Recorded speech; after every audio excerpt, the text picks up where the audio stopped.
And if you want to put your Twitter or whatever in there, you can do that. Hello, everyone. We are live. I'm so excited to be. Well, I'm excited about this stream. I'll explain in a second. Not that excited about the world, but very excited that I could be joined on this special, like, rapid respondish, breaking news-ish stream with Trevor Beaulieu, who is. Oh, did I? Oh, I wait, did you mispronounce lose it? it? Oh no, Oh, I just thought you make Beaulieu is fine. Beaulieu. Beaulieu is fine. Yeah, Okay, you got it. Beaulieu of Champagne Sharks. The very Yeah, good how's everyone podcast. doing? Thank you. How are you doing tonight? I'm okay. You? Not so bad. I mean, I missed a lot of the craziness because I didn't get a chance to step outside today. But yeah, I mean, Oh, I right, yeah. heard it. The noise was insane.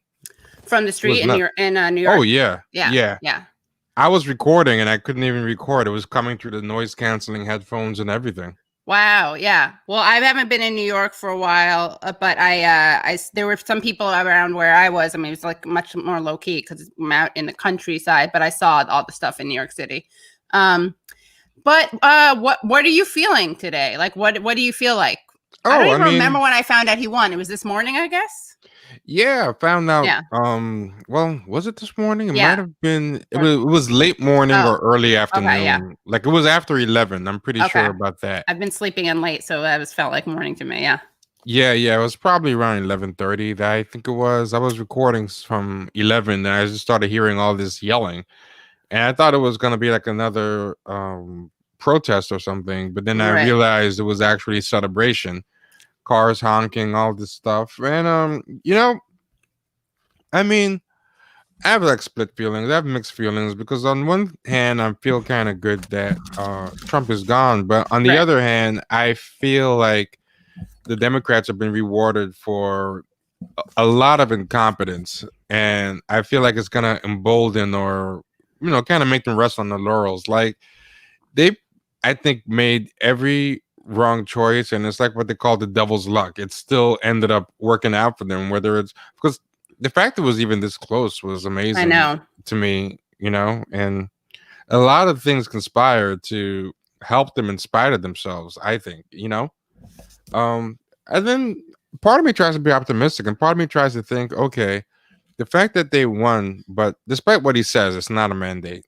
The fact that he won, but the numbers dropped with everyone from Hillary except for white men.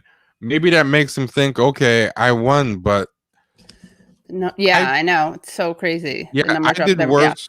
Yeah, I did worse with every demographic, except for white men, against a guy who was openly, rabidly sexist and racist and white supremacist. So next time, all they need to do is run somebody with that same populist uh, rhetoric, but a semblance of competence and the ability to use dog whistles, and I might lose. So my hope Right. is, maybe that makes me think, okay, even though I won, I have to not take people for granted. Um, That would be that's the one. nice, right? Yeah, that would be nice. I'm not sure because the talk so far seems to be about being conciliatory, reaching out across the aisle. I heard John Kasich, Oh who my was his God. Yeah. surrogate, was saying that he has to disavow the far left now. They almost cost the election. So the early talk has me worried. I don't know, but Yeah, it's like the exact opposite of the takeaway that, of course, we would want them to have. But I also think that we should have. I mean, it's not just because I like those ideas. I actually do think that, like, it's really scary that, as you said, it came so close when they were running against a guy who, as you said, engaged in all that, offensive rhetoric, sure. but also, like, said, and I feel like a broken record, but it's not just that we know he was irresponsible. Like, he admitted to Bob Woodward that he downplayed this thing, COVID. Oh yeah, yeah, yeah. That was very. I mean, Trump was so incompetent to come this Yeah. close. It's really amazing. It's if he even made like a little bit of effort, like can you imagine if he just signed one last stimulus before this happened I or know. anything? Could have Yeah. really, Yeah, yeah, I think he probably, yeah. I mean, I definitely think he would have been defeated. Biden would have lost, I should say, without the pandemic. yeah. I agree. And yeah, I mean, Kasich is ridiculous. I don't know if you saw people, they were floating, I guess Politico was floating some of the names Biden was considering for the cabinet. It's like the worst people. Is it that Meg whole? Whitman. Meg Whitman. Oh, so he's doing that whole team of rivals type thing Yeah, that liberals love. Yeah, it's really, I mean, I don't know. It's very depressing. And then I have to admit, like, did you watch the speech, right? Mm-hmm. I watched the speech. What did you think? I'll say one thing. I think they gave him the drug from, I've said this before, but I think they gave him some super drug, like beyond the drug from Limitless. I've said the drug from Limitless before, but Right. I mean, he was alert. Yeah. He sounded better than I've heard him sound in a while. And I think they have him on some kind of cocktail. I don't know what it is, I but agree. he sounded like that in the second debate as well. But I also noticed in the second debate, if he had to talk halfway through the debate, it kind of started wearing off. We were saying before we started recording, it's like Cinderella, and when this thing hits midnight, and everything kind of reverts back. So it seems like in at least short bursts, he sounds very competent, sounds very alert, sounds okay. But that's 11 minutes. Is that the expression? He sundowns? Yeah. I think, Sunsets, sundowns. I don't remember. Yeah, sundowns. Someone in the chat said it's just Dexys, man. Yeah, it's something. Yeah. I think they let him sleep the entire time in the basement, and then right before he's going to give a speech, or a day before, a couple hours before, they shoot him up. Yeah, they're doing something. I don't know what it is. Excuse me. Trump, when he was giving his speech about how, as far as I'm concerned, we won, he also sounded pretty hopped up on stuff, and he did that breathing thing that he does. That weird thing with which I think is a dentures. Anthony Amatok, the guy who impersonates Trump with James Adomian's Biden. He's like obviously studied him. He's like, no, it's a dentures thing. He's breathing to keep his dentures in.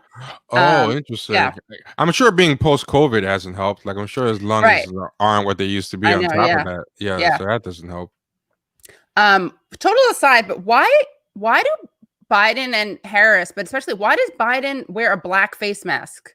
Like why does it's not I'm not making this is not like a socio racial ethnic commentary. I just mean like they look black masks are like they don't give like a white mask you associate that with like medical stuff and health, but a black mask is kind of like hidden, robber, good question. Like riot police, Phantom of the Opera. I mean, I don't know. I mean, part of me, I'm trying. Yeah. The fact that I didn't notice it myself makes me think maybe it's not that bad, right? Because it didn't occur to me. Now that you say it, though, of course, every time I look, I'm gonna be like looking for it and thing. But did he have a mask on during the speech? I actually don't remember. No, after he took it off. Oh, after. Yeah, okay. After. Yeah. I've always noticed that. Yeah. It just does remind me. Someone's wrote their Antifa. You said the Antifa symbol on it. I'm going to look up right now, just on the side, just to see Joe Biden and his mask. Does he wear that same color mask?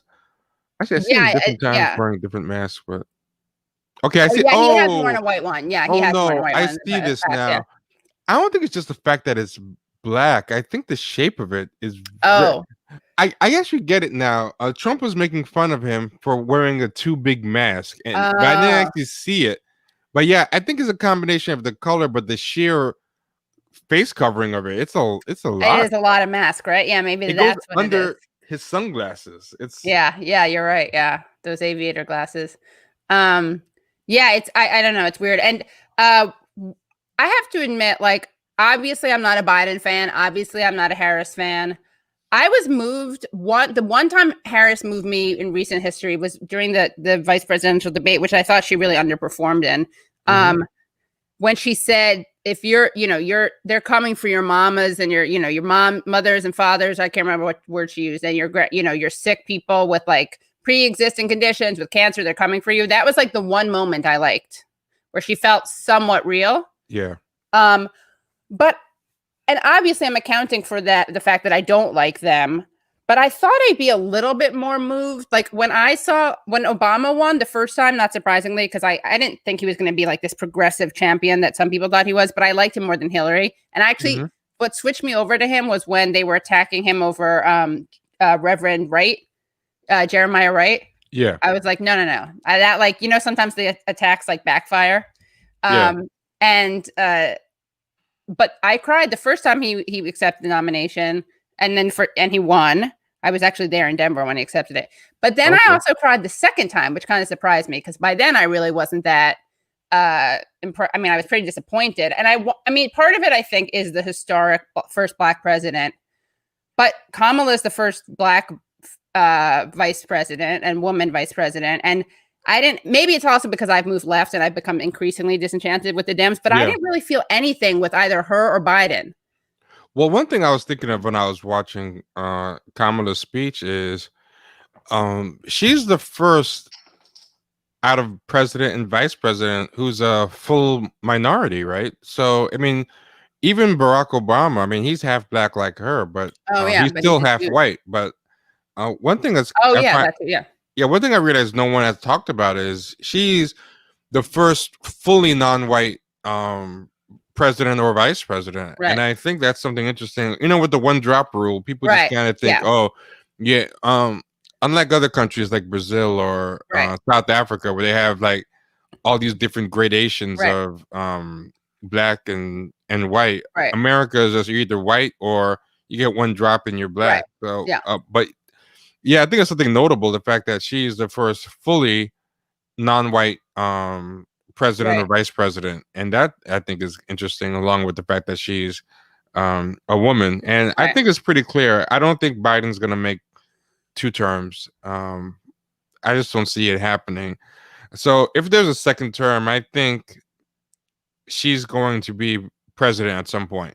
Unless they primary her, which would be great. But I think that that would be great. The one great thing about Biden being a straight white dude is unlike Obama, like it's one challenge is removed. Like we won't have to worry about racist attacks against him. And I've said this before. I think a lot of us were kind of distracted because they were racist, but we could have and should have like called that out or whatever, and also pushed him. Because that just that rewarded the right and the racist because everything shifted. And Obama, honestly, because he didn't want to do most progressive things. What's interesting in the chat? Someone said, "Are we going to ignore the fact that neither of our parents are from here? Please stop with this BS." But who's ignoring it? Like no one said her parents are from here. No one said Yeah, that's a weird thing to say. Like no one's ignoring that. Yeah, her parents are from here. And I'm with you on that. I do really think, and of course, her dad, she never shouts him out, maybe because he's like a Marxist economist who, remember when she was on the Breakfast Club and they asked her about like marijuana legalization, she's like, I smoke weed, I'm Jamaican. Yeah, and he got mad. He got mad. He's like, he was like, I'm glad our ancestors aren't alive to see that. Because her people in Jamaica are not from that type of lineage. They are like, they're like snobs and like elites in Jamaica. So he got pretty mad about that. Yeah, interesting. Yeah. Going back to the race stuff, like it is true. Obviously, the one drop rule is very strong in this country. And also, I think that she presents the way that he does. Like, I think people read her. If you don't know their bios, like if you don't know Obama's bio, or you don't know her bio, I think they kind of both look. I don't know. No, I hear what you're saying. Yeah. Like basically, people see them, they see Black, and they imagine what Black in America means. Right. Yeah. I think people are getting savvier about Black Americans versus Black people of immigrant descent, but still, I think most people kind of default to just seeing Black is Black and not spitting the nuances. Right. So and I can't get out of my head, I was that little girl was me when remember when she went after Biden kind of disingenuously for being opposed to busing, which he was terrible on. It's just that she's not pro busing as she likes to pretend. There's great audio of him talking about why he opposes busing, and he on an interview, or I don't remember if it was an interview when he was a senator or if it was a radio appearance or whatever, or public speech, but he actually tried to pull the it's assimilationist to do busing. It's a rejection of Black is beautiful, of Black pride. Oh, that was one of his tenets for rejecting it Yeah. at the time. That's Yeah. pretty clever in a I way. know. He was like Yeah. kind of proto woke, proto like woke weaponization woke. Yeah, yeah. I mean, I'm sure he didn't mean it earnestly, No, but of course not. But it's kind of it is ahead of its time in terms of like weaponizing identity politics for like reactionary purposes. It's pretty ahead of its time. yeah, yeah.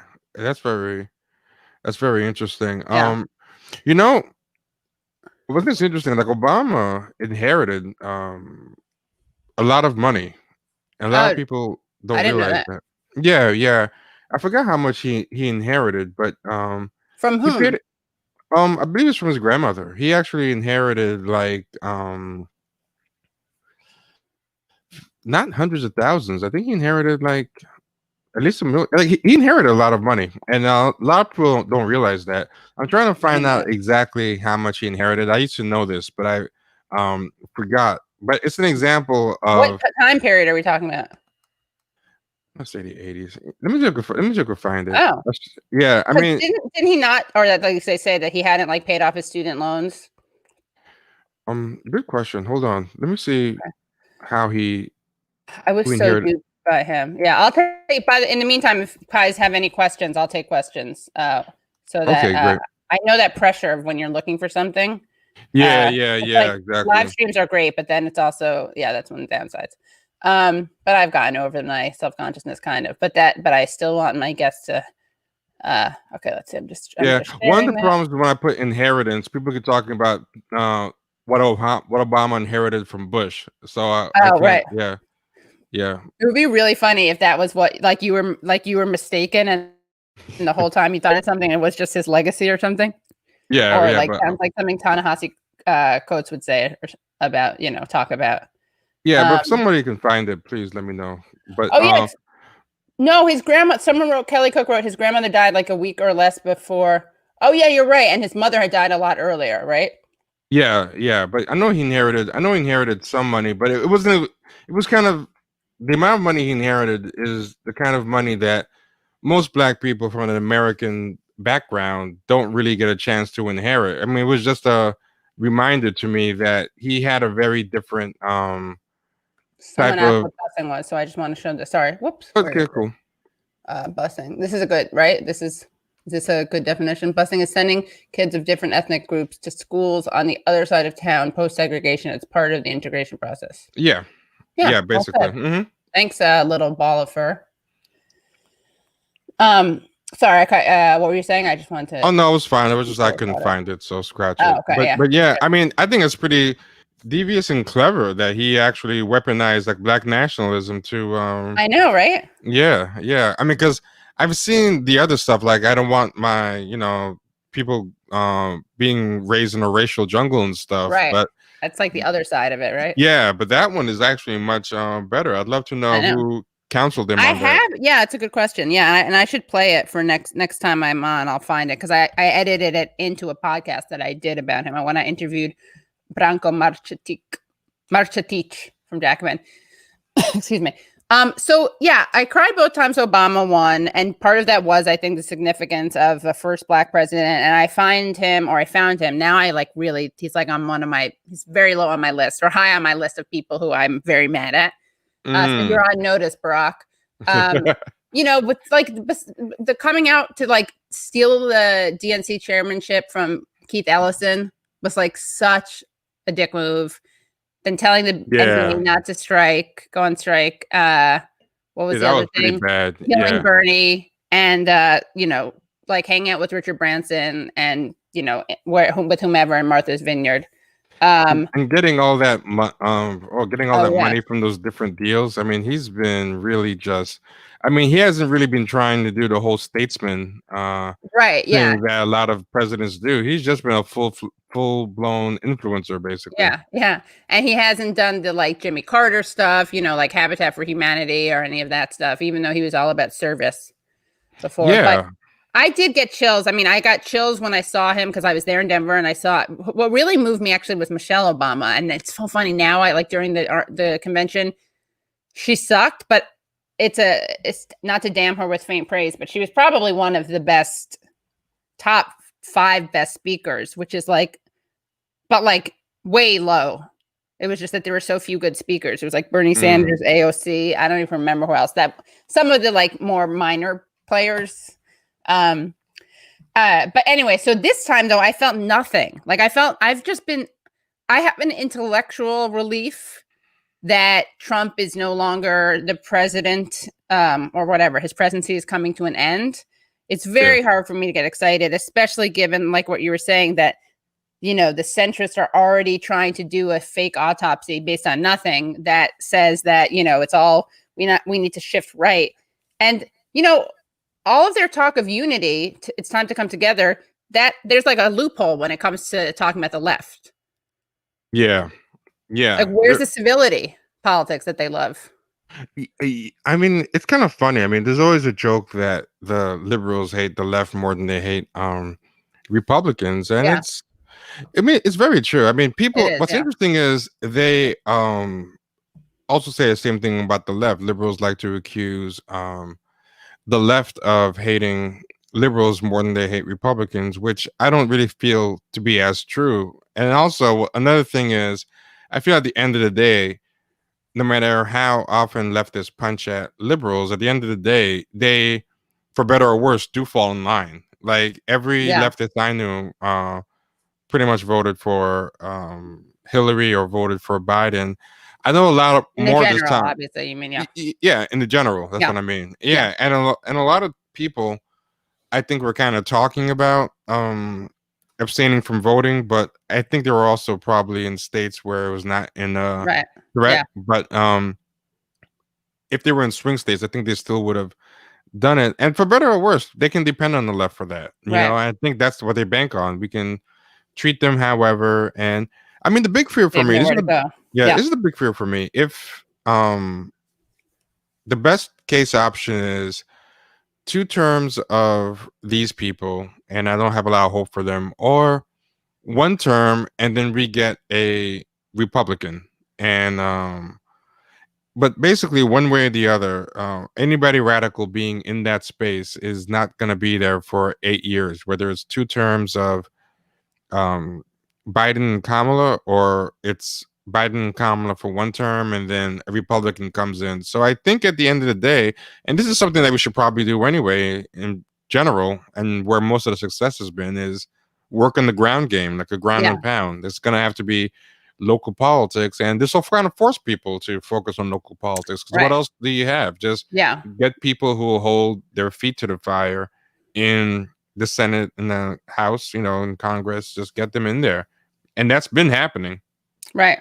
And also organize outside, so it's like politically not viable to oppose certain things. But it's obviously an uphill climb. It's going to be a really steep battle, and I'm already thinking, like, what can we do? I mean, tomorrow night I'm having on Chuck Rocha and Linda Sarsour, who are great organizers, and so that'll be exciting and important to talk to them about. Let's see. ABC Biden indirectly referenced the primary in the speech, saying black people helped him when his campaign was at its lowest. Actually, Obama did. Obama, though, low. Yeah, well, 1 black person really helped him, and Clyburn too, right? Clyburn helped them. Who else? Am I forgetting anybody? Stacey Abrams, that's another one. I mean, in the primary though. You're talking about in the primary. Obama basically. I know. That's you're right. Obama's who really helped him, and Clyburn. Right. Yeah, you're absolutely right. That's why didn't Jesse Jackson come out earlier? Although I don't know how much influence he would have had, but I mean, it would have helped, but I think in general that generation of black people was going to be for Biden. I think the boomer crowd and all that, they really want the safety of he was with Obama, he's electable and all that. But which is so, I mean, if Bernie had actually brought up, gone with like the Brianna Joy Gray, David Sirota line, not even line, just like approach, which was just calling Biden out for his terrible record on so many things, that could have helped.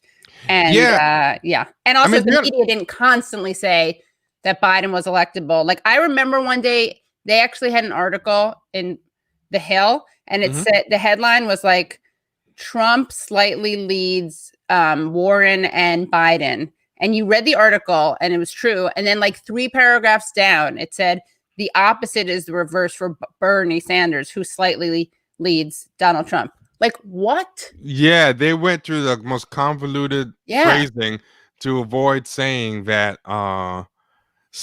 Bernie was winning. I mean, it was kind of funny. I mean, but there was one headline that I think seemed dumb at the time, but it was kind of prescient looking back, where they said some reporter was saying, "Oh, Bernie is doing worse than everyone else combined," and people were like, what does that even mean? Even Seth Meyers like kind of made fun of that too. Like they were saying, "Oh, he's not running against everyone. Why can't you just say he's doing number one?" Like, but they were kind of right, because he actually was running against everyone, and they were right. Like, he was doing worse than everyone combined, and that, sure enough, what did they do? They combined everyone. They made everyone drop out. Oh, right. Yeah. So everybody was kind of laughing at their horrible phrasing, but either by accident or because they figured on some level that's what was going to happen at some point. They were point. planning it. Yeah. Yeah, right. they were right. The fact that he literally needed to do better than everyone else combined to have a chance. That was the only way he was going to have a chance. So yeah, it was a sad statement. How can you win against that? And do you remember that what was it? Oh, there was that really amazing moment where a woman, I can't remember what state it was in, but she told Ari Melber at MSNBC when he was there was like some town hall and he was asking people who they were supporting. And the woman was like, "Oh, there are a lot of great candidates. You know, I like Elizabeth. I like Michael, what's his name? Not Bolton, Bennett. But I'm voting for Bernie because I think it's so cynical what MSNBC does in terms of saying that Bernie's not doing as well this time around as he did last time, when, of course, he's running against many people this time." So, yeah. So, yeah, I don't know. It was frustrating. And, yeah, I thought I watched the speech, and I have some thoughts on it. I just jotted them down on Twitter. Mm-hmm. So not to be self-referential, that's like a good way for me to organize my thoughts on it. Oh, yeah. Let's see. Where was it? Well, one thing that was interesting is that, not surprisingly, I guess, but like there was a lot of talk about, well, yeah, he barely made one overture, by the way, towards the Bernie people. He said something about progressives, but there was absolutely no policy related to it. And his speech it was just like platitude after platitude. Oh, yeah. Yeah. Right? Like, it was pretty unbelievable. Let me just open this thing up. And it was like, I was hoping like Sorkinism, as in Aaron Sorkinism, was like dead, but I feel like it's gonna make a roaring comeback. I mean, this speech was just pure. He said certain things several times. Like, he said decency, blah, blah, blah, blah, decency, fairness, fair shot. I was looking at a lot of the repetitive terms that he used, and it's like, by fairness, like, what does fairness even mean? That's such a vague term, right. And I feel like for them, part of fairness means being fair to Republicans as well as Democrats. Team of rival. Also, what does science mean? Why can't they just say climate change? Yeah, you're right. Science is a weird. Maybe they mean that, like, they're also talking about COVID. Maybe, but even before COVID, they were saying science. Like, why not just say COVID and climate change? I was finding it weird. They keep saying science. Like, it is true. Yeah, that's a big thing in their rhetorical wheelhouse. They like using that. Yeah, about the mixed metaphor. So, I'm not sure. I thought I heard him say, by the way, the arc of justice was bent towards Kamala and Doug, and we got to talk about Doug because no one talks about him. Yeah, no one does talk about him. He's so sketchy. A fair shot. Is he sketchy? I don't know much about him. He has some finance stuff. And also, her brother-in-law was involved in Prop 22, although I don't know if that's her sister's husband or if it's her husband's brother. But that is, like, unacceptable. And wow. Somebody called in your chat called him Sloppy Joe. That's pretty good. I'm surprised Trump. I'm surprised Trump didn't do that. Sloppy Joe is much better than Sleepy Joe. Trump right. Yeah. Sleep. That's why Trump lost, man. Trump. I know. That's why he lost, or it's a sign of how he was losing it. Yeah, because he usually has better. He usually has much better nicknames than that. Yes. And what was his one for Kamala? It was like Did he? fake or phony or something. I don't even remember him having I one. don't know. Yeah. He was too I tired. also I don't know if I should. So I'm torn. It's like I could either read my tweets or I could like pretend that I'm having these thoughts, and then they'll seem much better. It's like a lower threshold. You know what I mean? Yeah. But I already called them off, so I'll just say them. It's just because I'm like exhausted. I didn't sleep a lot. I haven't slept a lot lately because of what's happening. And then, yeah, and there's something soul sucking about watching Oh Biden and yeah. Harris speak. Well, get ready because there's 4 more years of it. God, it's so bad. So let's see. Yeah, I noticed the fair shot thing, which it really is. I mean, Hillary did that, and I don't it's like it's so awful to say that, honestly, because like it's always awful to say that. And it's such meritocracy bullshit. But it's like especially bad because if there's one time that we should have learned and seen that universal programs and a safety net are really important and a bit of a welfare state. Not that anyone in the United States politics would use that word, but like Yeah. it's now. Like you shouldn't have a fair shot at not dying of COVID.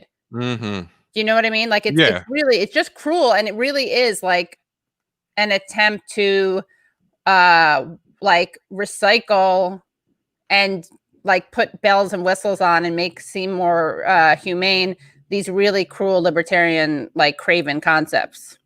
Yeah. So, but of course he's going to say that. It's just so ridiculous. And no one, I don't think people like stop and think about it, but it literally is like, we want you to have a fair shot to make it. But if you don't make it, that sucks. But at least you had a fair shot. Yeah. I mean, that's the justice in it. Not that you get it. also, it's just weird how easy he makes it sound to Right. get rid of COVID. But strangely enough, I saw a lot of people tweeting stuff like, can't wait for COVID to go. Like someone straight up said, like, finally we're going to fix COVID. And I'm like, I don't think it's that easy, but okay. Right. Yeah. I don't think you can civilly COVID away, but. Right. Yeah, right. You can reach out across the aisle to COVID. And of course, he giving a speech in front of like that huge. I guess there's a chase on the Riverfront Arena in Delaware, so that's a pretty good like symbol of his presidency. Yeah, I missed that until you pointed it out. I read that in your tweets. I missed that there was a chase. I think maybe you blocked it out. Was it you that was? Oh, that was just what I was gonna ask. Was about this. I was gonna ask if it was you that tweeted this. I retweeted it, Matt. That's how you. Wall Street wants to be sure Biden can keep Warren's army at bay. Yeah, it's from November 7th. So he actually had more Wall Street money than Trump. Like a lot of people don't realize that. Not leaving anyone behind is compatible. This sounds so preachy. God, when your tweets are so, it's like it's okay written, but then it sounds so Sorkin when you read it out loud. Yeah. A fair shot is libertarianism masquerading as fairness. It's a sneaky rejection of the social safety net. It's Russian roulette and it's inhumane. It's also what got us here. Yep. Sorry to trigger the libs by bringing up Russia. And then, I saw this was like, first of all, it was amazing because I was watching on MSNBC and then I switched to Fox, and Fox was like clearly, like talking like they've picked a side and it's not with Trump. And oh, really? They abandoned Trump? Yeah. They were like they were very, they were gradually abandoning him even before this. Yeah. It's kind of interesting. Well, and what's his name? Rupert Murdoch wouldn't uncall it for Arizona. Laura Ingraham, did you see her clip? No, what did she do? She was like really like talking him down. It was like she was addressing the public, not Trump, but it was very clear she was talking to Trump, and she was like trying to like praise him. She was like, "Oh, if Trump, when Trump like stepping down with all the grace that he showed with Savannah Guthrie, that's going to leave him a powerful legacy. That legacy that we know he has." Like it was very. Yeah, let me see. I want to see if I can find it. It's kind of like reverse psychology almost. Exactly. Yeah. Yeah. I mean, the one person who I think will stay in his corner till the end on Fox is Hannity. Hannity has gone full insane. Yeah. But the rest of them seem to be jumping ship. And who else was it? Karl Rove was praising him. He was saying it was a great speech. And he was saying like it wasn't just like when like a Rovian like shrewd detached analysis, like I don't like his policies or politics, but he did well. Like he was saying he was good. He was like a good presence. He was a good force. He was saying that about Biden? About Biden, yeah. Oh, interesting. And he was like a Trump advisor. And then but it did. I have to say, it felt good, and it's really pathetic that this is so rare. It did feel good when he and true story, by the way, top 2/3 of Brett Bayer's face do not move. But it was nice when he was like lamenting that Biden would re-enter the Paris Climate Accords, because it's been a while. Like I feel like it's been so long since like there's been any division between never Trumpers, although and Rove was not, I don't think he was a never Trumper, right? He definitely was like working with him at some point, just as recently as a few months ago. Because I remember Steve Schmidt being like, now Karl Rove is going to go over and talk to Trump right now, with his like really annoying accent. But yeah, I mean, it was nice. It's like, this is how I think a lot of people think politics is, which like Republicans and Dems on the opposite side. And of course, on some things they are, but like, it's not as, the Dems show up to a gunfight with a knife. So that was nice to hear. It reminds me of how I used to see politics, where I really thought it was like a big fight between the two parties. And that Dems were on the side of good and Republicans on the side of bad, as opposed to like Dems occasionally being on the better side. Yeah. Like Republicans always bad, unless it's like for some fluke reason that they're on the right side of an issue. I mean, I don't know. I have so many thoughts. My head is racing with all this. But and I do just want, this is a random point, but like a couple random points. One is I really didn't like Jill. This is so superficial, but Jill Biden's dress. She needs like, I think Kamala needs to advise her on fashion or something. So weird and frumpy. One thing I was thinking about with all these Republicans and stuff is, I feel like the whole thing with feeling beholden to Republicans, I don't know why all that reach across the aisle talk was there. I mean, maybe because he knows he doesn't really have a mandate. He's going to have to deal with them, as in they don't have the numbers that they want in the Congress, right? Like it's pretty. But I mean, executive orders. I mean, he doesn't really have to play this game, and it really scares me that he's gonna, go back down that Obama route, where he's going to really, really try to show that he's a team player, because Trump didn't really care about that stuff. He was ready to just try to bully his way in. Didn't always work, but he didn't.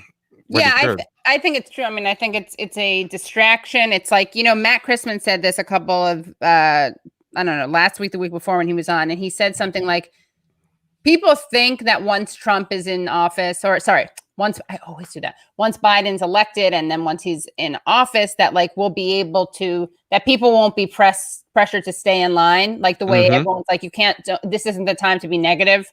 We got to defeat this monster, this Cheeto Mussolini.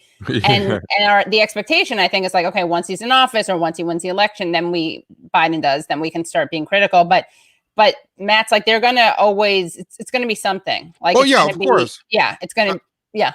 I mean, to give an example, which is a different person, but it's the same people saying this kind of stuff, so it's their playbook, is with Obama. And when you used to ask, what is Obama going to do for black people, it was always like, you can't talk about that now because he has to get elected. Then he got elected. Then it was like, you can't talk about that because he has to get reelected. Right. So then second term, like, why Black Lives Matter is happening, why won't he do anything about talking about black people and their problems? It goes, he has to set it up for Hillary, so he can't talk about it, so then Hillary loses, but everyone's saying, when he gets out of office, then he's gonna really be like using his influence and his platform to really do all the stuff he couldn't do before, and all he's doing is doing Netflix deals and diffusing any type of radicalism wherever he can. He's messing things up for Keith Ellison, messing things up for Bernie, turning the NBA labor strike into a voter drive, and all this stuff. And I mean, the next thing people are going to say is like, he's going to die. His ghost is going to he's going to haunt the racists, But that's how they do. They just say whatever they can say to get the result they want, and you can't take them at face value. So I think Yeah. Matt is utterly right. The Yeah. whole thing they did with Obama, they're going to do with Biden. Like, Right. now is not the time, because of Trump. Then it's like the Senate's against him. You can't Right. ask too much from him, and Exactly. plus Yeah. he's going to have to get reelected. Then there's a new boogeyman on the horizon. You know. Right. And also the Proud Boys stuff. Like, you can't, we have to stand united against Proud Boys and violent white supremacists. Oh, that too. But like, well, that's what Matt anticipated. And I think it's true. But Medicare for all is not going to embolden like a violent uprising from white supremacists. Like, But I think Matt's right that people will use that. It just won't be logical. Of course. Yeah. It never is logical. Like, the whole idea that, it's not logical in the sense that Obama softballing it didn't stop people from being racist and acting like he was a Marxist, Exactly. Black Right. Panther, whatever. Anyway, Right. didn't buy him any goodwill with the type of people who would say that type of thing. So it's all disingenuous at the end of the day. It is. Yeah. And look at Biden saying, I'm the guy who beat the socialist. And then he gets, he loses in Florida, where biggest takeaway, I think, is like Trump wins in Florida, as does Medicare for all.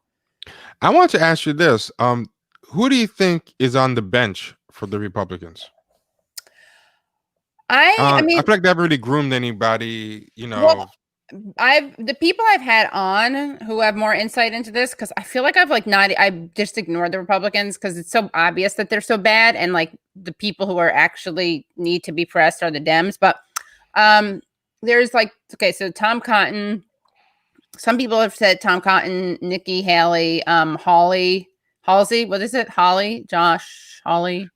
I don't know that person. I know the other names that you said. Yeah. Some people have said Tucker Carlson. That'll be interesting. You think he'd want to? I feel like I can't see him being a politician. Yeah.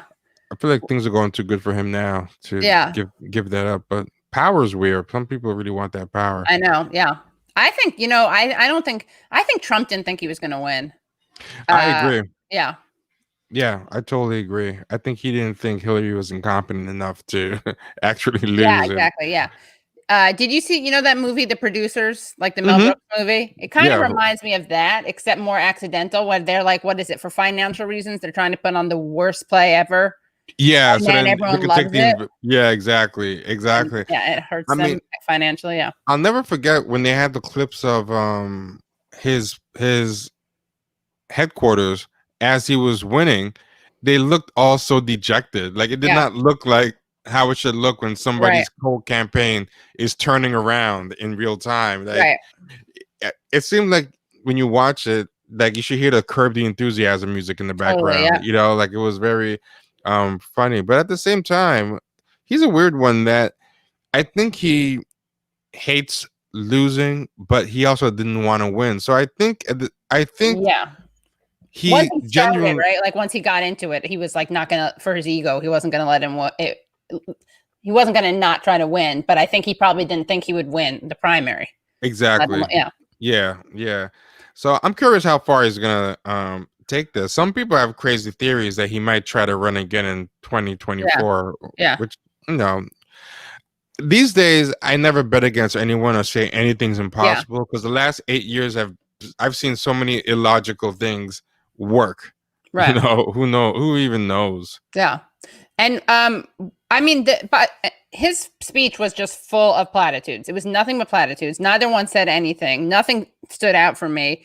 Karl Rove, before I forget, he is so off that when Biden tells this stupid story about how his grandfather said, "Joey, keep the faith," and then his grandmother says, "No, spread it," which is kind of weird.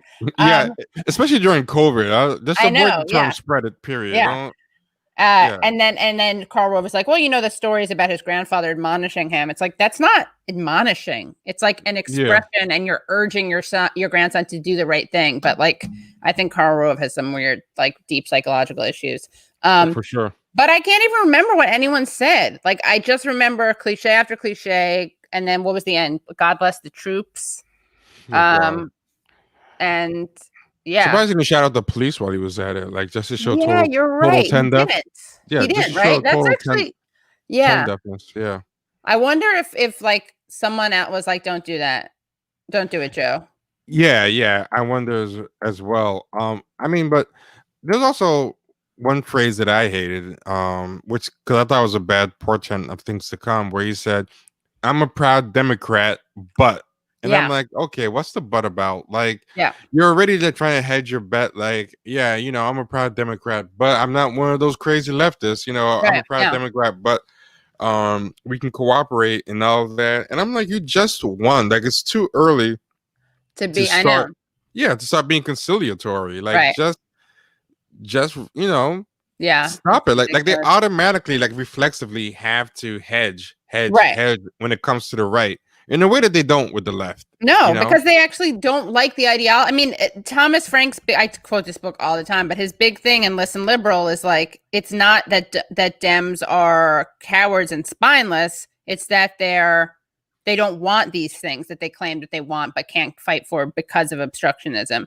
Yeah. And that's what sucks if they're, I mean, I really hope Dems win the Senate, because then it'll be that much harder for them it'll be clear that like it's ideology and not pragmatism that's Yeah. guiding them.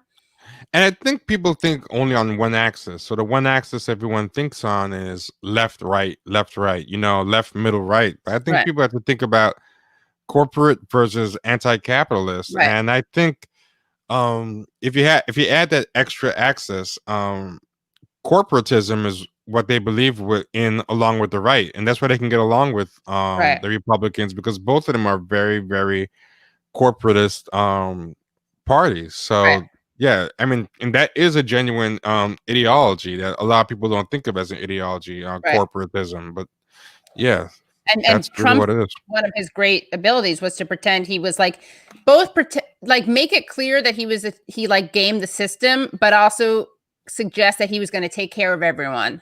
Mm-hmm. Or Like, not even take care of anyone. Like it is almost like the opposite. It's almost like the fair.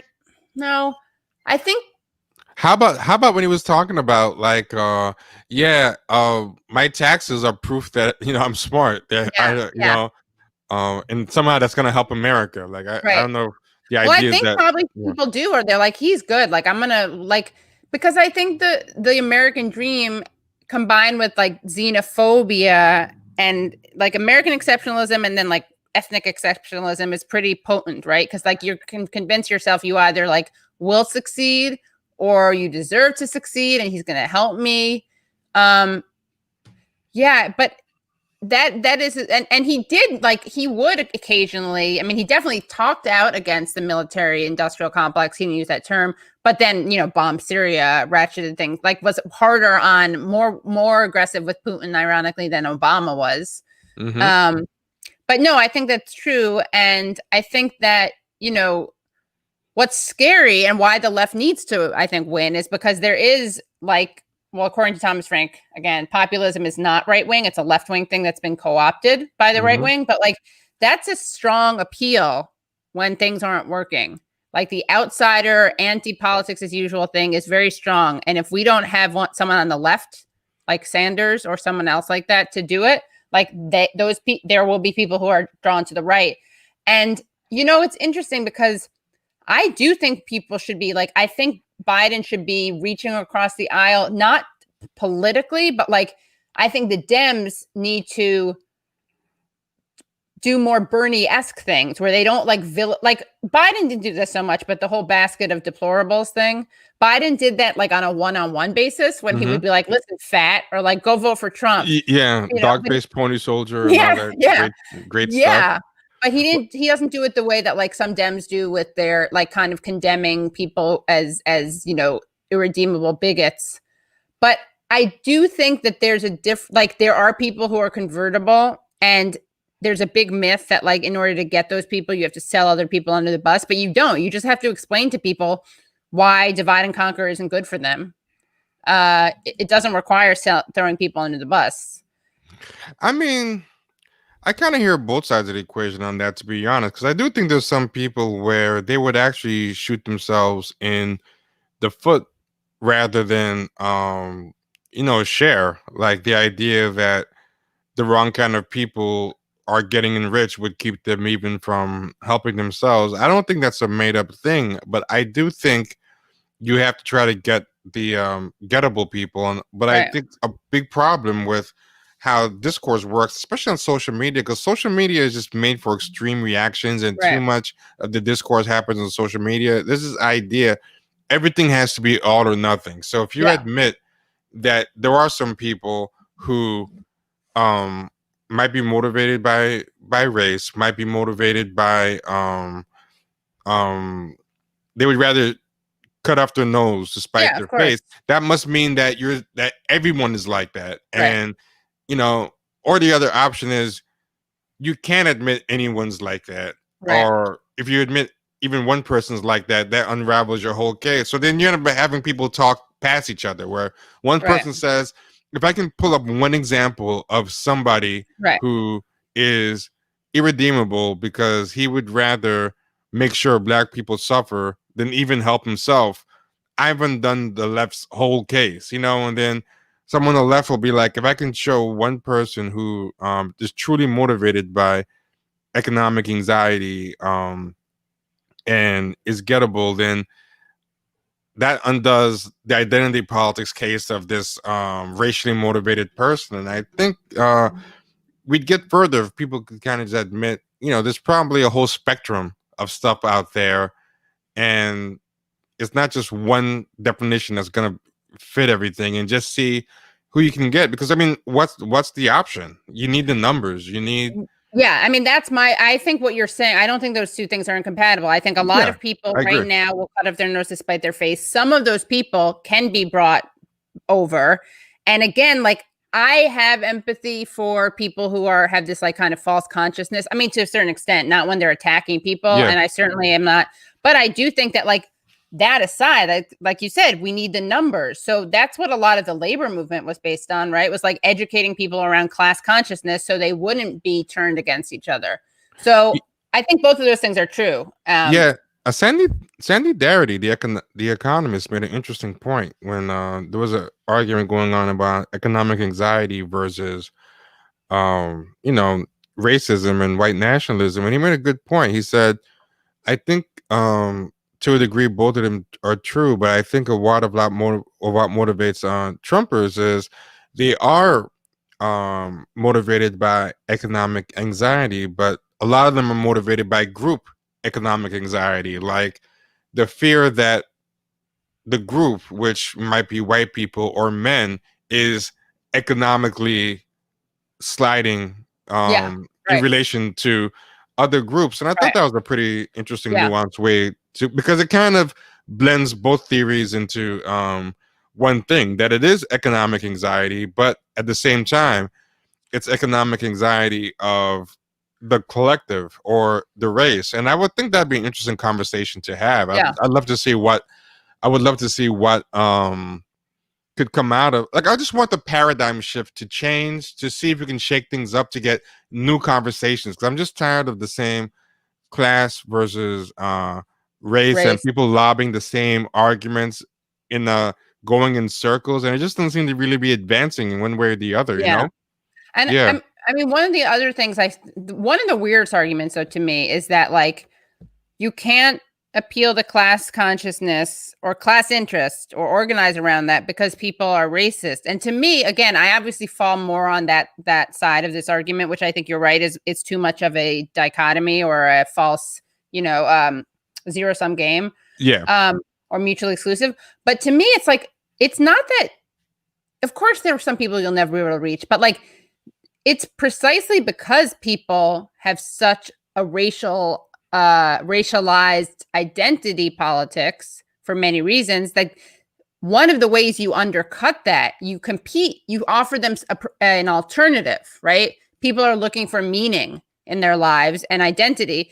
And this has nothing to do with, like, whitewashing anything or, like, fetishizing them, but it's just an organizing principle. Again, like, if you that's how you compete with these things. And again, as long as you're not catering to their racist ideology, it's not Yeah. like if Sanders, like, I feel like the way that people talk about left-wing I mean, populism is did you that hear what Bree Newsom said today about Sanders? It was what was so it? bad Oh faith. God, what was Oh, it? um I don't Sanders know. gave a speech if you could find it and play, it'd Yeah, be pretty yeah. interesting. But he gave a speech. I retweeted it not too long ago. You can probably see it on my timeline. But I retweeted it sarcastically. But he was talking about how we have to Under champagne truck, right? That's your. yeah. You don't have your He was talking about different things, and he said, you know, everyone from the white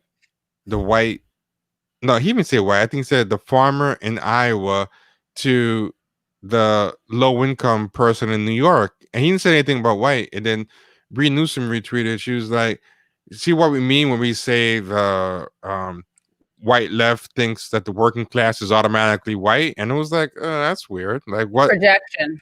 Yeah, nothing he said in there was I mean, the low income person in New York. I mean, that could be anyone. That could be the black person in the projects, the Latino.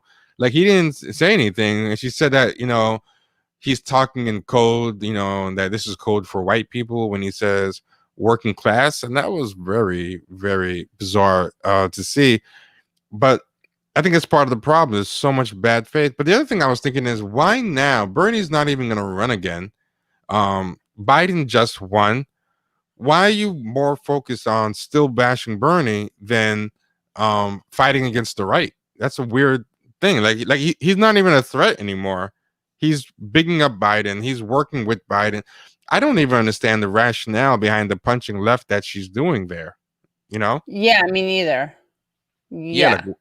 Like what is she, even as just a pragmatic goal? I don't even understand it. Like, what is she afraid? Like, wow, healthcare? Like what is going, everyone thing even said, hey, Bernie, Biden's going to do this about race. What do you think? And he said, oh, well, let's do this instead. Like there was nothing that he was saying that was incompatible with racial justice. And I'll be honest, I usually have a theory for stuff, but that one I have no theory on. If you could find it, it'd be pretty interesting. But I mean, if not, you can see. Oh, sorry, I found it. I've been sorry, I was distracted. I got lost in the thingy. Let me share it. Sure, no problem. What happened is I retweeted it and then I went down the rabbit hole. Okay. Do you want me to play the show the tweet and play the video? Let me play the video too. Okay. Is that what you're saying? Yeah, sure. Yeah, why not? Actually, the tweet doesn't matter. You can just put the video. Yeah. All right. Well, I'll show. Okay. Everyone who is in my everyone who's in my mentions claiming leftists don't push them. We need to focus more on the white working class narrative. And then here's the clip. It's just so funny because it's like, all right, well, let me if you can, I always forget if I've pressed the audio thing. So let me know if you can hear this. And you can see it, right? I'm sharing right now. See it. Mm-hmm. Can you hear that? Yep, there's audio. Okay, great. Let me just. Democrats in the House right now, as I said. You have fewer Democrats in the House right now. As I said, we don't know the outcome in the Senate, but it's going to be close either way, possibly Republican control. You earlier said that you expect Joe Biden to be the most progressive president since FDR. Is that still possible? Absolutely it is. Look, the American people understand that we have enormous and profound crises. Does anybody out there think that $7.25 an hour is the kind of federal minimum wage we have? Does anyone out there think that we should be the only major country on earth not to guarantee health care to all people, not to guarantee paid family and medical leave, not to deal with the existential threat of climate change, not to create millions of jobs rebuilding our crumbling infrastructure? You know, George, I know I am attacked every day, far left. But every idea that we are fighting for are ideas that are supported by the vast majority of the American people. Democrats, independents, Republicans. People understand that we have got to finally have a government working for all, not just the top 1%. How much of that can Joe Biden do without Congress? Well, obviously, as Donald Trump has shown us, the power of a pen on executive orders is very significant. And I hope he utilizes that. But I do believe, you know, we talk about bringing a very divided nation together. And there's no question, in a very painful way, sad way, our country is divided. And one way, it's not going to solve all of our problems, not going to solve systemic racism. But he just said it. Okay. That we can bring together is around an agenda that works for farmers in Iowa as well as low-income people in New York City. And there is a commonality of interest that we have. All of us need health care. That's true. Where's the All of lie? us need these Yeah. wages. All of us want our kids to be able to get a college education. And how is that white The Democratic Party code has for not white? been as aggressive as it should be in addressing the needs of the I working class guess of this because country. it like And that is at why Trump all has done so includes well with those white people. It farmers is in time for Iowa. us to expose Or what Yeah. did you say, farmers in Iowa? Yeah. and Yes, to the farmers address in the Iowa, real yeah. needs of working families. But I in mean, this you know, country. And when those Bayard people Rustin stand up was and say, like, you know what? Yeah, I want my obviously kid we be have able to get include college. Yeah, white, I want my like, mother to have decent left. I mean, healthcare, to even be white able to liberals, afford let alone the a job. leftists who are, Yeah, you I'm a know, farmer, and I know what well, climate sorry, change white, is like doing to white my of all farm and this kinds, you country. know, When like we just address for the real numbers. needs of the people of this country, Yeah. they will come around. And I also they will don't get demand like, that yeah, Congress I act. mean, what's also weird to me is like, I don't get why people don't understand that. And again, this is oversimplifying it, but like no one really buys into the argument that it was just anti-Semitism, like in a bubble, that is what kicked off the Holocaust. I mean, that was there. Obviously, there was anti-Semitism, but like everyone basically agrees. Like there's some historiographic debate. And in fact, I really want to have a guest on to talk about this, but like most people are like, yeah, there was the economic factor was big. Like the post, I mean, there's humiliation too. Yeah. But the Weimar Republic, you know, they had like major stagnation, inflation and stagnation at the same time or whatever. Stagflation, yeah. No one really questions that, like, well, some people do, but I would say there's a somewhat of consensus around the fact that these things exacerbated things and made people that much more susceptible to like demagoguery and hate, you know. Like what she said there, I just don't see what she's talking about. I don't see Right. where she's getting that, but also like what is she trying to accomplish? Like what threatens Right. her in that speech? Like what in there is threatening her? Like to me, it seems like she thinks something is getting taken away that she wants, and I just don't understand what it yeah. is. Like the minimum wage going up, and the only thing that to me makes it seem like is it wasn't even an answer to a racial question. So it wasn't like someone said, hey, what should we do about these racial problems? And Right. he said we have to uplift everyone. You know, he just asked, Right.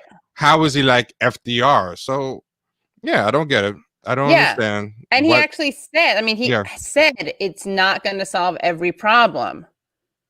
Like he said that it's not going to solve every problem, including structural racism.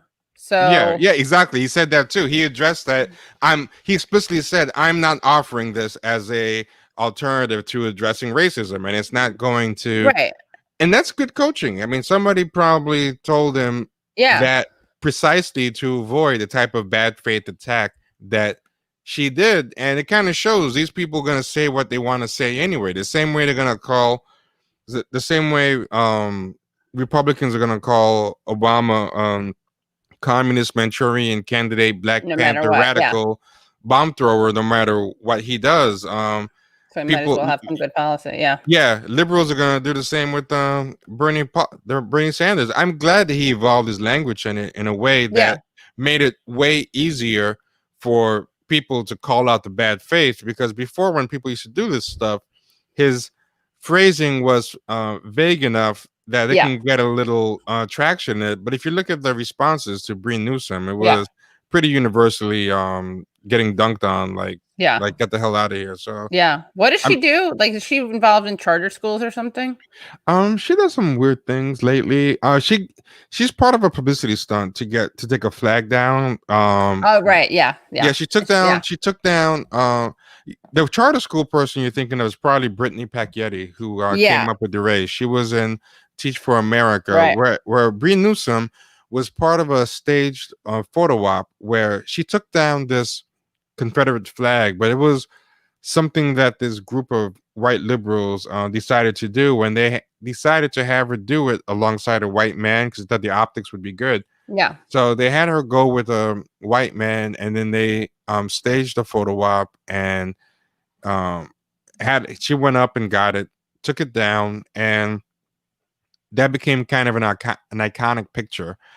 And she was basically like a plant, and they had their own politics, etc. And it kind of worked. She became very well known, but since then, she's been all over the place. She's basically like what I would call, from what I've seen, a social justice influencer, where she is always talking about different issues, but she has had some problematic views. She's suing somebody right now. In fact, um, she's it's kind of funny because if you don't follow her, you'll just think of her as the flag girl, Right. and that's kind of helped. But she's carried water for some questionable people Huh. for a while. I'm going to find the Okay. actual Yeah. lawsuit that Yeah. I mean, she's talked from both sides of her mouth on a lot of issues, and she seems to be the kind of person that is constantly trying to take the temperature of stuff and, you know, rebrand herself every chance that she gets. So I mean, I knew that Brittany Packett, that her last name. I know who she is. And I honestly, the reason I assume this is because I feel like whenever people, that's not true. There's a lot of corporate stuff in general, but I feel like one of the worst, like, combinations of like racial justice that's pitted, like the alleged racial justice stuff that presents economic justice as antithetical to racial justice as opposed to extremely related to it, often comes from charter schools people. Yeah. And also, corporate this and corporate that and everything, but that's like a okay, sneaky one. Yeah. okay, Tell us about the lawsuit. Yeah. I found one of the things that she did, and I will message it to you if you Okay. want to. Yeah, sure. There's a clearer one that's going around Twitter. This is not the clearest one, but it's the first one I found. She's posting about abolition, but she's suing a small workers collective apparently.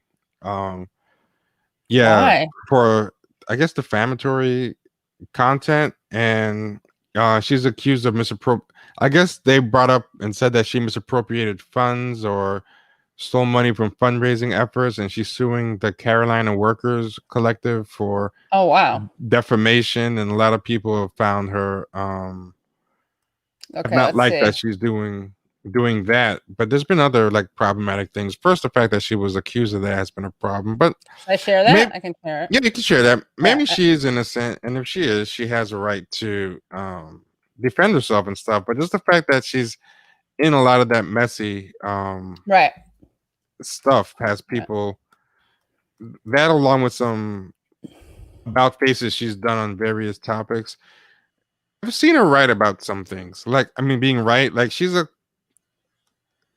even a stop clock is right twice a day, Right. and she's been right on some things, but she's also been like horribly wrong on some things. And part of the reason why I feel that happens is because I think she's always taking the temperature of the room and, trying to stay relevant. Because I think people say social justice warrior, but I think it's a bad term. I think what we have is a lot of social justice influencers, and they have to keep their views up. They have to stay relevant. There's always somebody new who's doing a new stunt, who's getting who's creeping up on you. And I mean, look at someone like DeRay. Like, DeRay is kind of flailing. If you don't keep yourself active, you get kind of forgotten, lost in the mix. Yeah, he's an interesting guy. Norman Finkelstein, who I have to have back on the show, was like, even if just because you wear a blue vest. I can't read this because it's not big enough. But, yeah, that's the problem. There's a better version of it around that looks much better than that. But unfortunately, that's the one that's coming up in this search. It's the same thing you were talking about before about trying to find things in real time. So, yeah, exactly. Yeah. Yeah, I know. We need to like have huge Patreon thingy so we can pay rapid response producers or whatever the term would be. Let's see. Here, I found the Laura. You want to see the Laura Ingrams thing? I was thinking it would be so funny if she was like the resistance hero. Okay, 1 second. I've been on her show. Oh, have you? Oh, yeah, I remember this actually. I remember you being. I was defending Ilhan Omar. It was a kind of viral clip because I pushed the not all, like most Jews don't actually agree with AIPAC. People get Fine. upset with you for just appearing on it in general. Like, you know, a lot of times the people on the left go and talk. It becomes that was a pretty. I didn't get that a lot because it was so overtly adversarial. Oh, okay. Like I was so on, and no one. Not that I saw. I don't think anyone was like, "You're legitimizing Laura Ingraham." Yeah. Because the whole point was like I was defending Ilhan Omar, and I like smacked down. I think. Oh, okay. I like to think her and this weird dude, Matt Slap. Oh, that's funny. Schlap, something like that. Here, okay, so here's the Laura Ingraham thing where she's definitely like talking to Trump. Hold on. Time to retire all the failed political consultants and campaign officials who blew through hundreds of millions of dollars, yet didn't have this legal apparatus set up to challenge what we all knew was coming. Why didn't they have it in place? Oh, wait, maybe. Why aren't the best lawyers in America on television night after night explaining the president's legal claims? We saw Jay Sekulow tonight, thank goodness. Time to retire all the failed political consultants, campaign officials see, like what we were saying. who blew through hundreds of millions of dollars. Oh, Grace, that's what it is. She used the word Grace. Hold on, let's see. Okay. In the meantime, I'm like searching myself and trying to find that Reed Newsom thing. Didn't she say Grace like last night? I saw, who was it who made a viral video of it? No, let's see. Laura Ingraham, Trump. Wasn't. Oh yeah, political hero. Here it is. All right, here it is. Stuck it to the political elites and their media bootlickers by putting Donald Trump in the White House. Now, Trump rode in on this populist agenda of putting American workers first. And his mandate was to take power from the corrupt political class in Washington and put it back in the hands of the people. Ours was not a campaign, but rather... Okay, we don't need to watch that. All right, let's just watch her. It took 2 years of work for Trump's team, but the new USMCA levels the playing field with Mexico and Canada. It's about time. Tariffs on China. Okay, she's saying how great he is. Number is that he accomplished vipers and voted for Trump's policies. Okay. Believe that bags of votes, almost all for Biden gains, learn from our defeats, and confidently expand one of the greatest political movements of the past 100 I think here years. It is. So how do we do this? First, we must ensure that state by state, we work to overhaul any so ridiculous on election day. And perhaps foul play have compromised monitors being denied access. Oh my God, please don't tell me that. Counting centers at that town hall with Savannah Guthrie. Oh, here it is. Okay, ready? This is it. Here we go. Officials who blew through hundreds of millions of dollars, yet didn't have this legal apparatus set up to challenge what we all knew was coming. Why didn't they have it in place? Why aren't the best lawyers in America on television night after night explaining the president's legal claims? We saw Jay Sekulow tonight, thank goodness. Third, if and when it's time to accept an unfavorable outcome in this election, and we hope it never comes, here it is. If and when that does happen, President Trump needs to do it with the same grace and composure he demonstrated at that town hall with Savannah Guthrie. So many people remarked about his tone and presence, exactly what he needs. Now, losing, especially when you believe the process wasn't fair, it's a gut punch. And I'm not conceding anything tonight, by the way, but losing, if that's what happens, it's awful. But President Trump's legacy will only become more significant if he focuses on moving the country forward. And then the love and respect his supporters feel for him, it's only going to grow stronger. Oh, so she's trying to play to his vanity. Here you go. Yeah, vanity. The media knows he'll be a GOP kingmaker for 2022 and 2024. No doubt. No They know doubt. he's a political hero to tens of millions of Americans. Yeah. She's really trying to sell this to him. Yeah. Too. The president keeps sowing seeds of doubt about our democracy, saying he's not Very to accept interesting, results very of the interesting. election unless he's the I know, winner. right? President Trump threatened to Yeah, tear this the is country interesting. She's apart. like, I think that should disqualify him in the minds of fair-minded people. Donald Trump. she wants him to like stick it to the Dems. Dictator, not only seemed But like also, do you think The libs, sorry, yeah.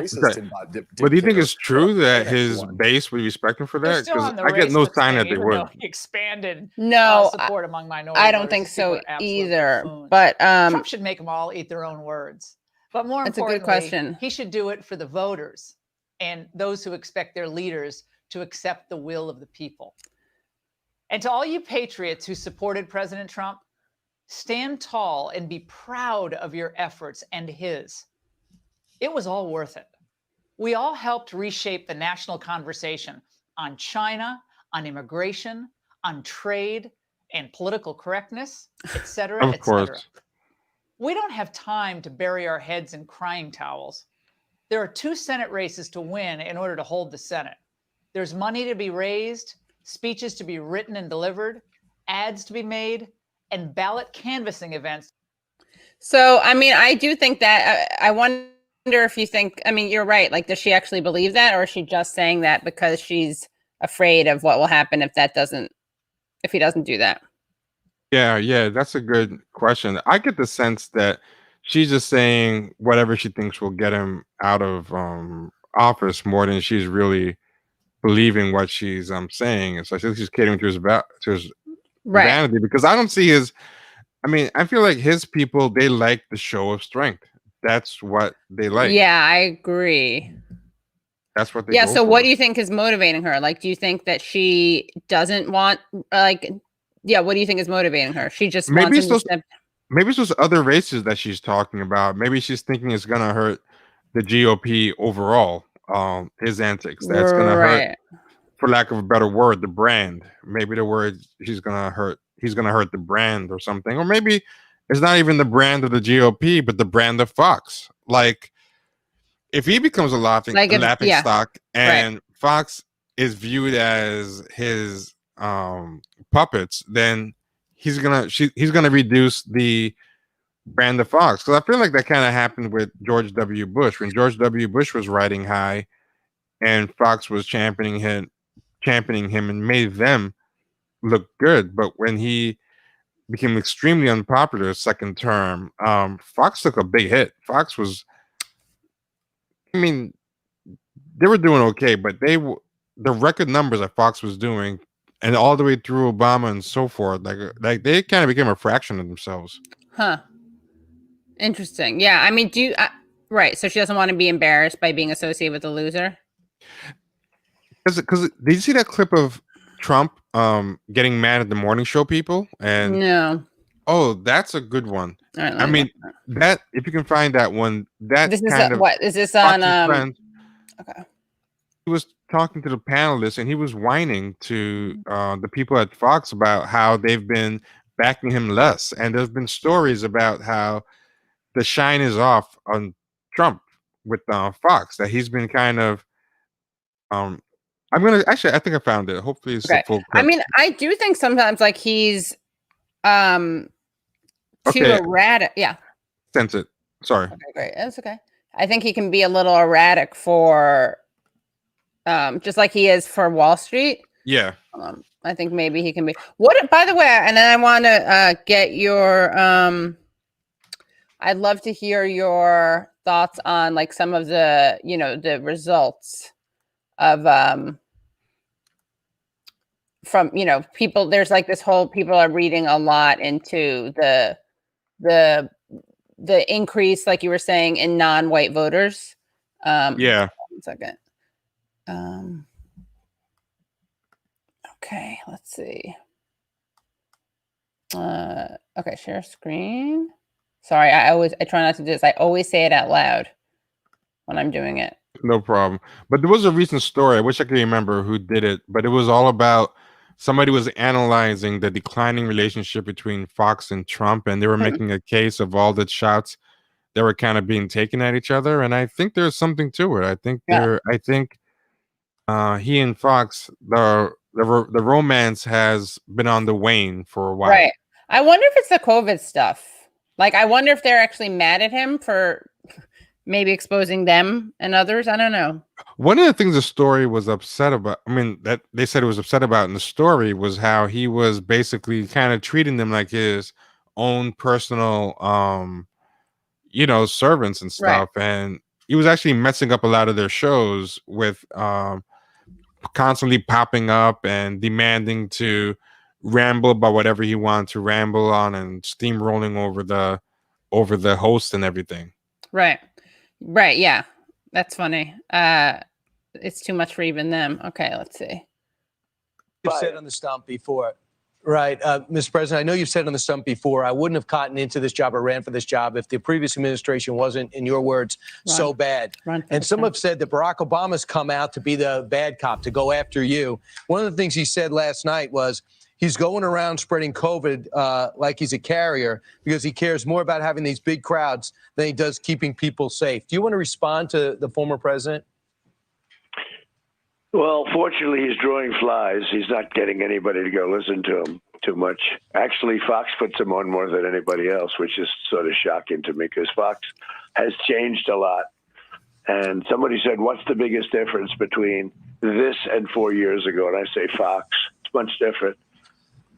You still have great people. But you're three of them. But Mr. President, can I just say one thing? What they try to do with Fox in terms of but politics. we just want to show both.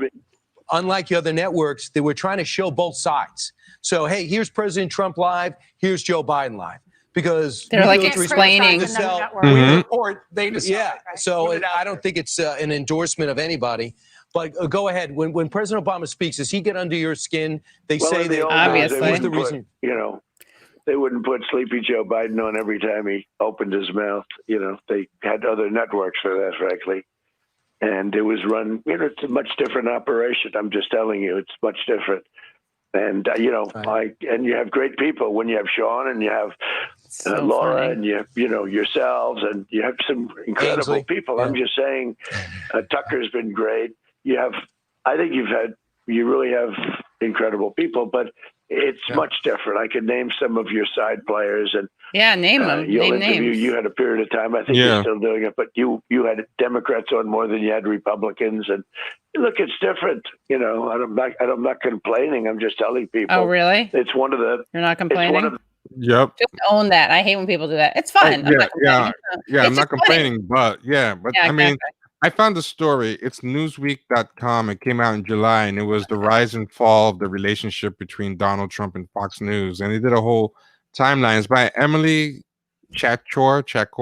It's spelled Czachor, and it's July 13th, 2020 at Newsweek. Say it again. Sorry. The rise and fall of the relationship between Donald Trump and Fox News. And she does a whole timeline of when they were like in the honeymoon period and the shots taken back and forth and how Fox seemed to be kind of getting tired of him. And got it. Yeah. Okay.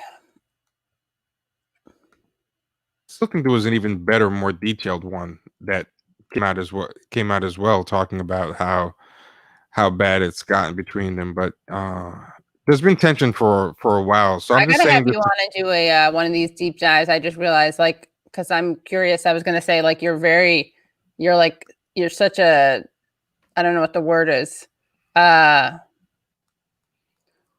investigative, like real-time investigator. I bring this up because I had a show the other day with this guy Joshua Kahn Russell, and we went all into his personal life in a way that that's not what I'm suggesting, but really enjoying having chats with people about how they got political or where their politics come from. Anyway, okay. So can you see this? Did I share it already? Okay. It's still not the best article. There's a better one that I'm not remembering, but that was one of the ones that I remembered talking about. Yeah, it's interesting. Oscillated between his behavior toward the network has always oscillated between commendation and disapproval, with the latter prevailing more and more in recent months. Yeah. Well, he's so spoiled and entitled. Yeah. Hilarious. So that anything that's even them showing newsworthy stuff, he won't say some kind of black news. Yeah. MSNBC shows him all the time. So and they're not exactly endorsing him. But as Les Moonves said, right, at CBS, she's good for the good for ratings.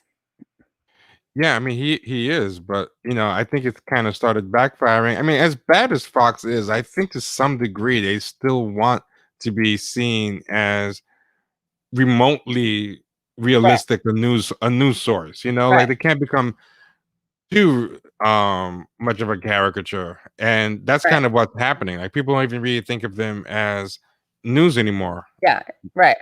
I mean, it's funny that even they were like, "Oh, well, you have to understand. It's like we get criticized if we don't do this." They were like, "We get criticized." They were making it seem like it was almost like ridiculous that they got criticized for doing it, and that like that's the only reason we have to show it. Oh, I think I found a really good one. Okay. This is the one that I was actually looking for. Vanity In Fair. StreamYard, but in StreamYard, you can DM it to me in StreamYard. Oh, cool. Let me do that then. That's perfect. This is the one that I was particularly thinking of. Okay.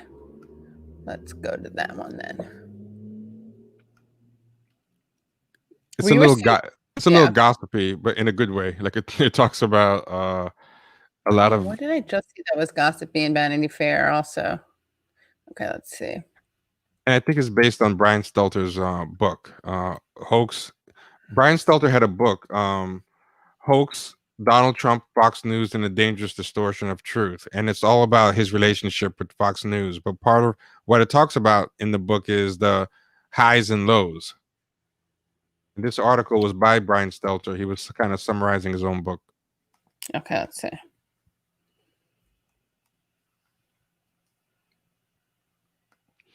And it really nails down how annoying he was to them and all his weird tics. Like, he would consent to on-camera chat, but he really liked the phone because it made him seem busy when he wasn't. So, and then the interviews were subject to his whims. Yeah, exactly. And there was a lot of competition among the Trump bootlickers at Fox to get his interviews, and he was kind of causing a lot of internal dissension. And after a while, people just got kind of sick at what he was turning the network into and the games he was playing. So let's say Hannity has said to me more than once he's crazy. Fox News staffers feel trapped in the Trump cult. Inside the network staffers are cringing, and even Trump's shadow chief of staff has his doubts. If you were hearing what I'm hearing, you'd be vaping too, Sean Hannity told a colleague during Trump's early days. That's from August 2020. Yeah. Wow.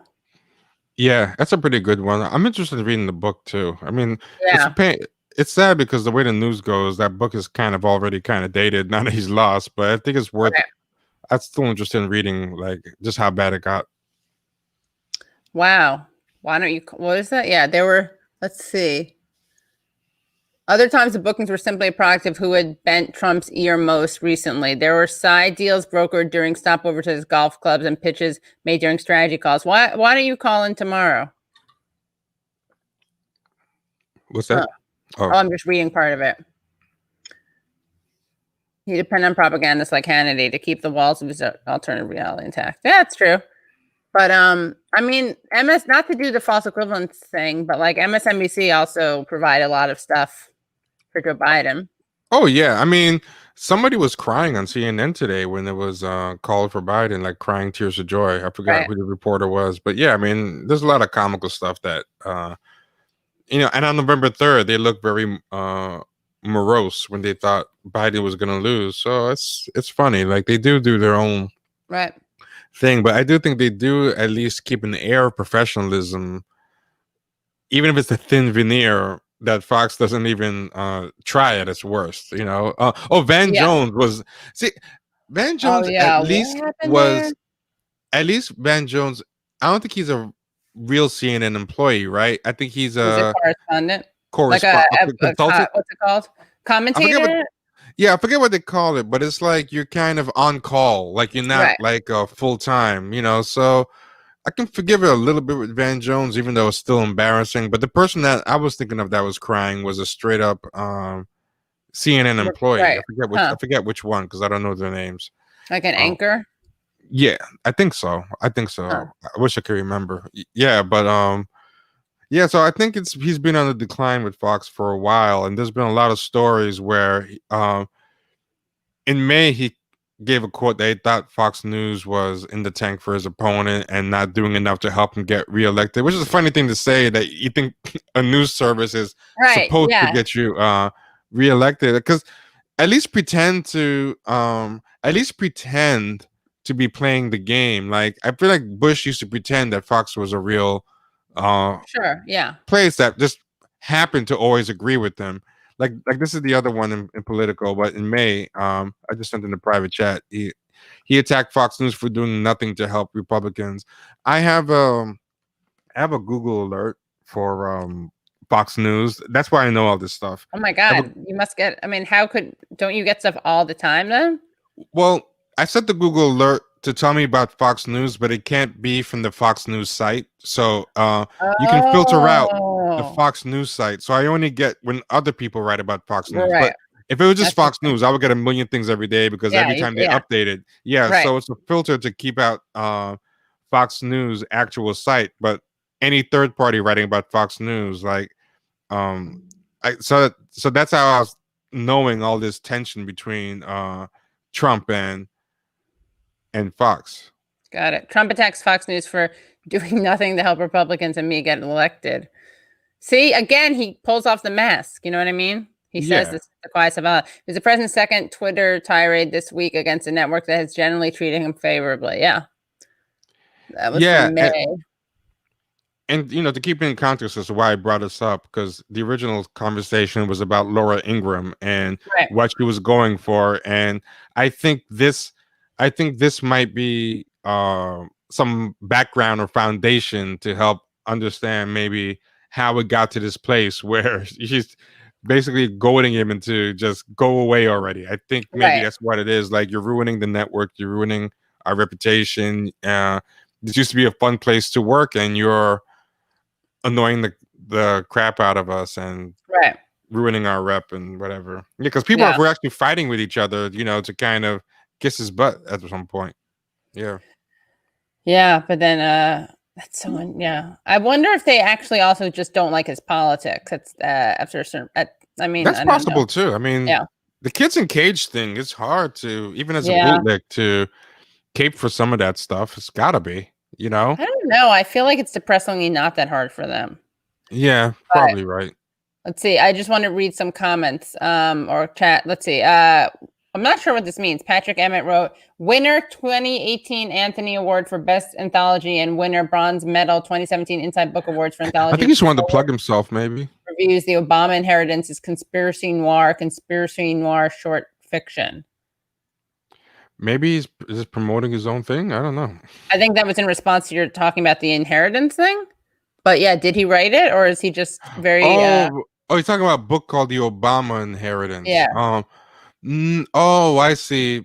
No, there's a book called The Obama Inheritance, I believe. I think I heard of it, but that's not what I was talking about. I will tell you who linked to the article. Yvette Carnell, who's Breaking Ground on YouTube. She had the article and linked to it, and unfortunately, I cannot remember what the article was. When she linked to it, I searched it and I did find it. But right now, there's just too many things that come up when you put Obama and the word inheritance. So I'm not having good luck finding it.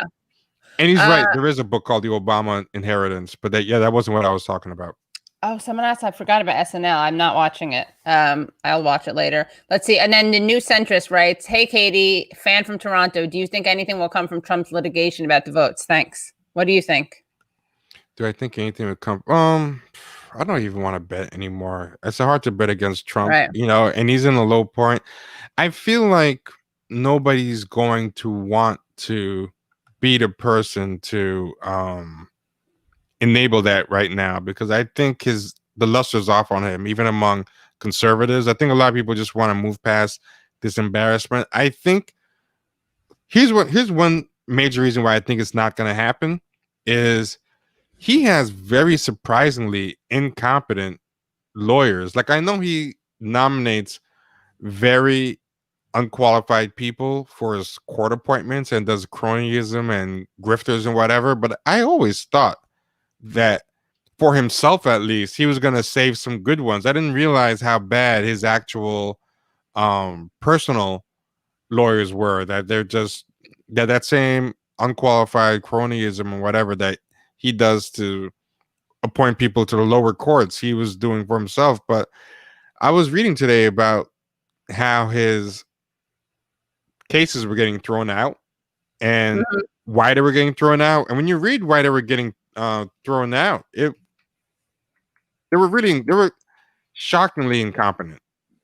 His lawyers are shockingly incompetent. They didn't have any theory of a case. They didn't really have anything to say. One judge even said after one of the guy's self-contradicting arguments, one of his lawyers, like, why did you even bring this case? And the guy couldn't answer. So for that alone, I think it's going to be a problem because, okay, actually, I found it. If you want, Saul Goodman would have done a better job than Rudy. Yeah, because one thing, Bush's attorney that he used, here I put a link in the private chat so you can see what I'm talking about. Okay. The attorneys that Bush had to help him steal it was a surprisingly good attorney. But they don't play. They're patrician, old money. Yeah, white shoe firm. Yeah, Yale guys who they're not going to play with that stuff. But right. Trump got somebody off a Cracker Jack box, and because he wants someone's going to tell him what he wants to hear. He wants to hear. Yeah, exactly. Right. Totally. Yeah. That's a good point. Yeah. So yeah. I just sent it, and you can see how horrible it was.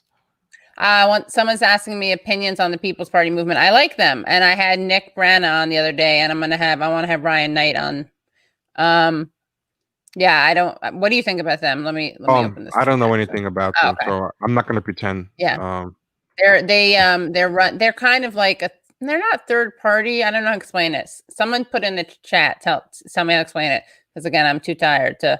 But they're kind of they're both like people ranging from Marianne Williamson to Jimmy Dore to Jesse Ventura spoke, and people. It's a party. It's like a party. They had a convention, and they're trying. And it's actually Nick Branna used to work for Sanders, but hold on 1 second. Okay. Let's look at this about the Trump lawyer. Sean Spicer, not surprisingly, is like so stupid. I saw him. He was like, "This is going to be huge for Trump." Because he was like, Alito ruled that they were going to put put the late ballots in. What was it? Put them aside. But he was saying about Pennsylvania, like, keep doing what you're doing. They were already putting them. They were like separating them, but counting them. And everyone's like, they must separate them, as if that was a new development. Anyway. Yeah, I believe it. Okay, here we go.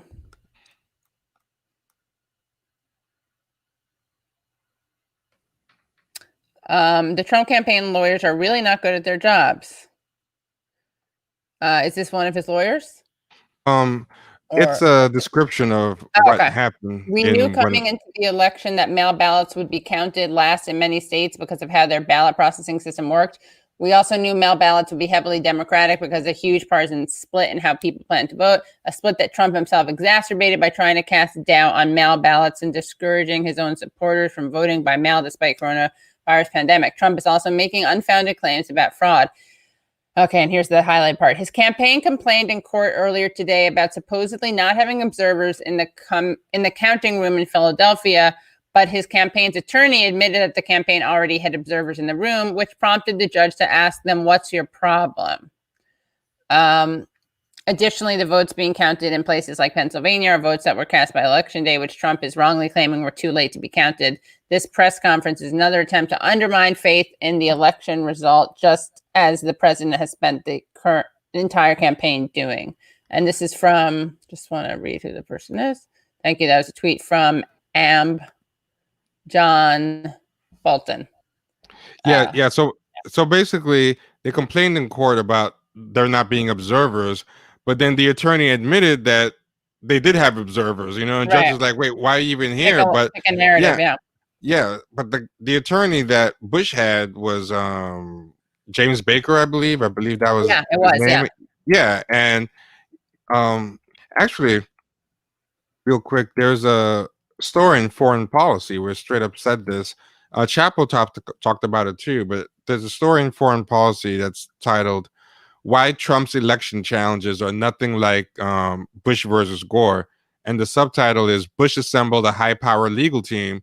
Trump is Relying Mostly on Cronies," and that's by Amy McKinnon. And I'll just give you a link to that for anybody who's curious about reading more about it. That talks about it better than I could. But okay, I'll put links to all of this stuff. Yeah. So I put in the private chat, but yeah. I mean, he just got like some clowns. I knew he was into cronies and all this stuff, but for something this serious, I thought he would have pulled out the big guns. But he's still using the same clowns that he would use. Because I think all he cares about is people who fall on the sword, who go to jail for him, who loyalty, right? Yeah, loyalty to the point of like being, for lack of a better word, cucks. Like they're just basic. Right. That's what he loves. He loves people that debase themselves for him, and sometimes not even getting anything in return. Right. Yeah. Self-sabotage. So Trump, why Trump's election challenges are nothing like Bush v. Gore. Bush assembled a high-powered legal team. Trump is relying mostly on cronies. I mean, this is one of the examples of why Trump, in some ways, is scarier than like polite Republicans and confident Republicans, and why people are rightly afraid of what's going to happen next time, like you were alluding to earlier. Is there anything in particular you want me to read from here, or? Was that? Oh no! I mean, the whole article is about. No, I'm just laughing at a chat comment. Someone said, "Katie, come on, show the Peeps Party. Show the Peace Party more respect. It has Chris Hedges and Dr. West and Nina Turner. If this cat does not know about them, then what good is he? I bet this guy thinks Obama was great. Guilty. Yeah, that's me. I think Obama's the best. The opening of this chat where we were criticizing him. But I mean, the whole article. I was just saying that the article in general, for the person who has that question, I think that's the best. It's a very short article, but it gives an example. But yeah, I mean, between what I showed you before about the inept argument that he made in court and got laughed out, and then that article, you can see for yourself. That alone makes me worry. It wouldn't have to be such a smoking gun that they find that even these inept guys can push it through. But if it's something that requires nuance and a creative legal theory, I don't see these guys being able to do it. Yeah, me either. Yeah. Oh, it is a very short article. You're right. Let's see.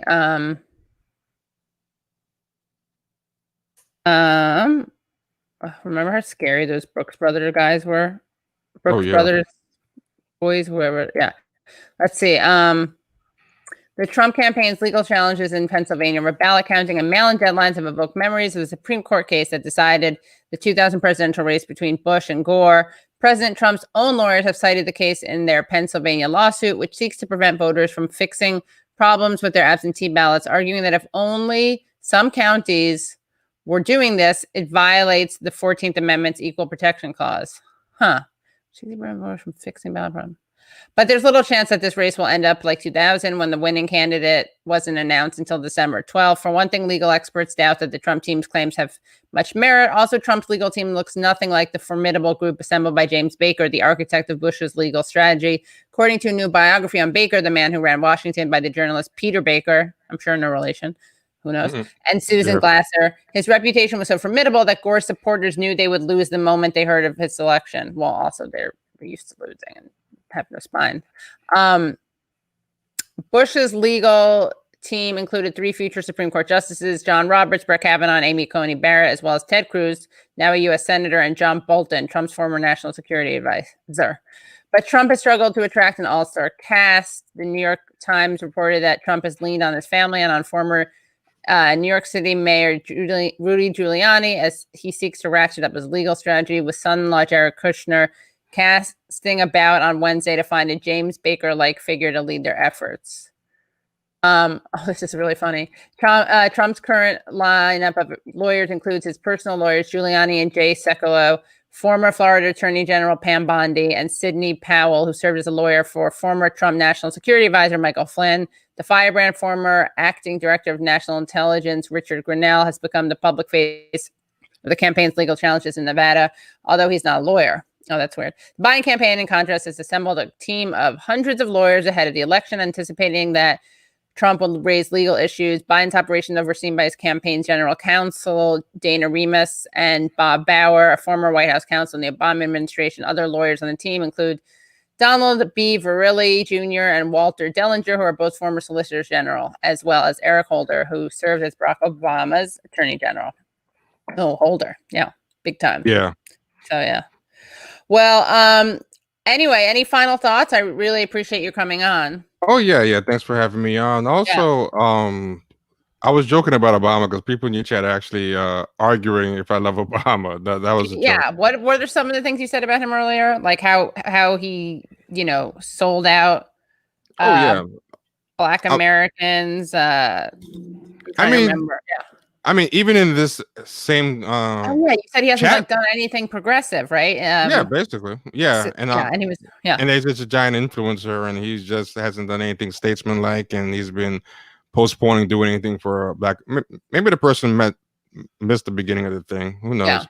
Yeah. But as far as the People's Party thing, you can't keep track on everything. I mean, no, but also don't call. Why are you going to call Trevor out? No, you want to invite people to learn. Don't shame. Yeah, I'll send you my episode with the People's Party. Okay, cool. That's funny. Steven Seagal writes, Trevor loves Obama so much, he says all the bad things about Obama. First, he doesn't have to hear it from, so he doesn't have to hear. Yeah, right. That's actually funny. Yeah. Yeah. Yeah. Yeah, but thanks for having me. I've always enjoyed talking to you. Of course, yeah. And I feel like there's gonna be a lot of opportunity for us to pull our hair out. If I had any hair to pull out. So yeah. Oh yeah, nice haircut, as I mentioned before we started recording. But yeah.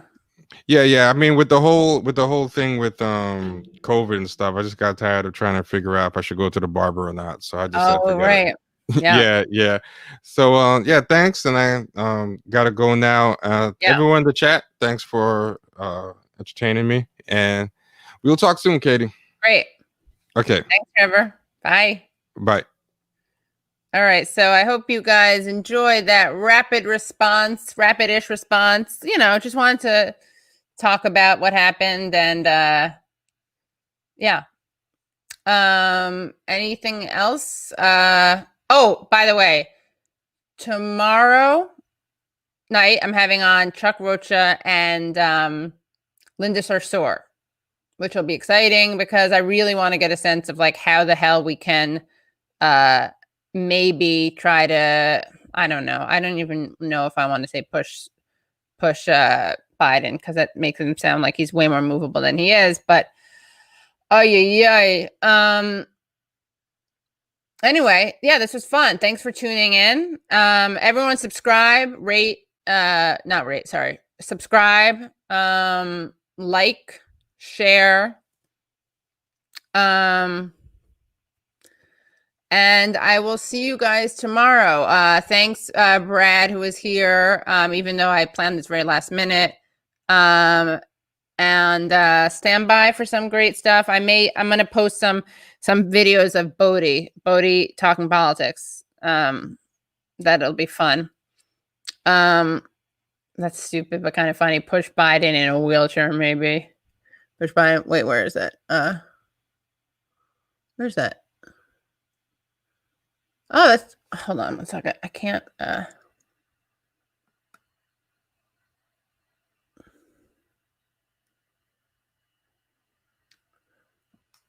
thanks, Hazy Ways. Subscribe to the Patreon tomorrow as a birthday present to myself. Thank you. So the truth is, well, I'll talk about that later. Should I have to figure out what the Patreon is. Yeah, we're growing the Patreon because I've had it for a podcast for a really long time, and now I have to figure that out, what to do. Smash that like. Yeah, I really can't. Oh, tell Matt to chill and smoke a joint. Is that Matt Taibbi, you mean? Thanks, Katie. Thanks for the comments. Thanks for the live show. Sure.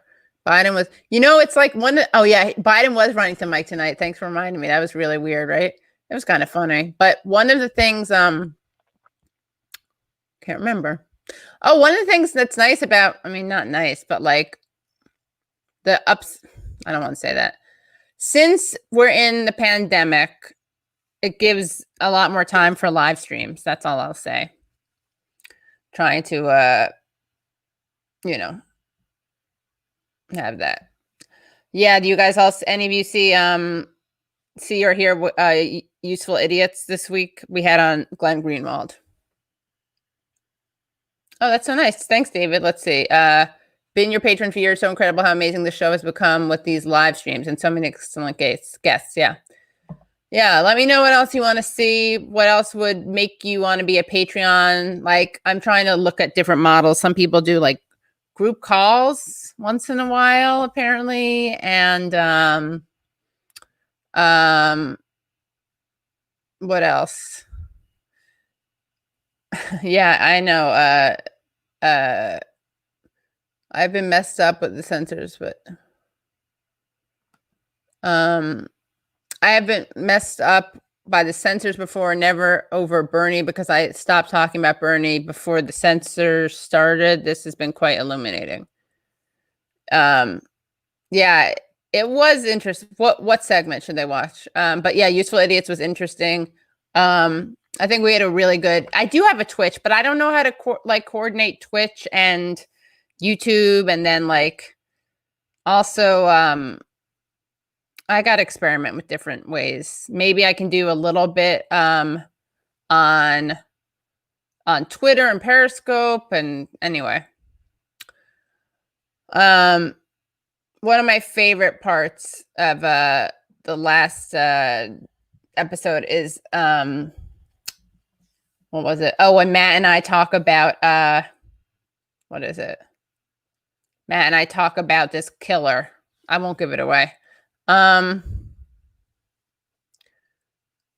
Okay. You know what? The one thing I'd really consider doing Twitch for was, yeah, this was interesting, by the way. Yeah. Take charge. Katie, I really appreciate how you kept your ground against Glenn Reed, Trump's racism. Yeah, it was interesting because I'm so used to like agreeing with, I agree with a lot of what they said, but it was I think we had a,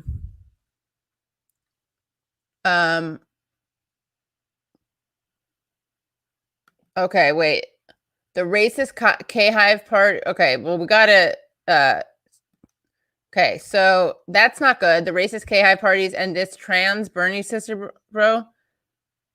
The racist K parties and this trans Bernie sister bro thinks of suicide because we not gain anything, and that is true. Sorry, Katie, hurt you.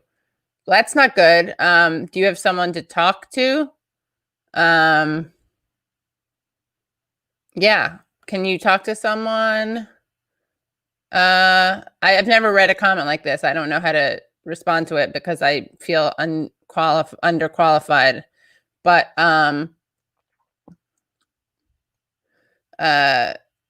so yeah. NJ, sorry, bye. And sorry, bye. Why? What do you mean no sorry, bye? You don't have. All right. Well, does anyone have any good resources? Yeah. Is there a suicide hotline? I don't feel I would say don't do that because that's not good. And yeah, can someone put in the suicide number?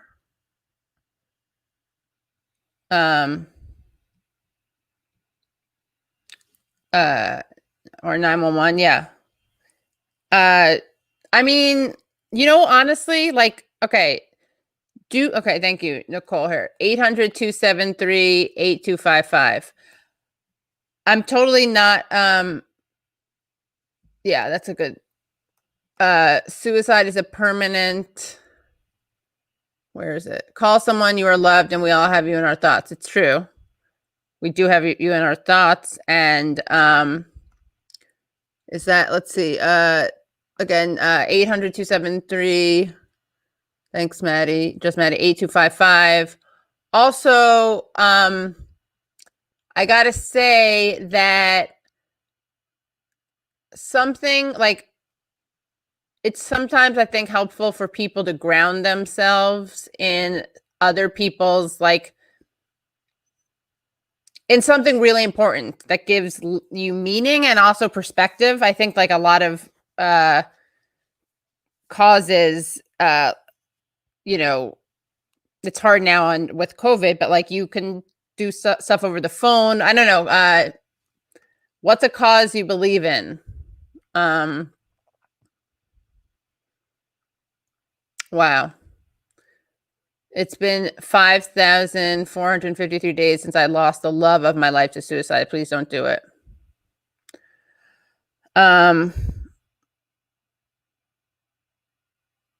Yeah, I know it's tough to reach people on text. I mean, I don't know.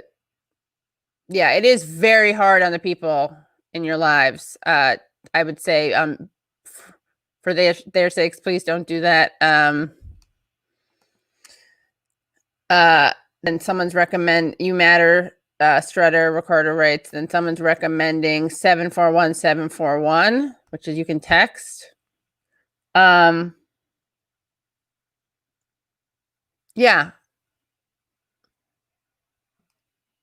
So, let's see.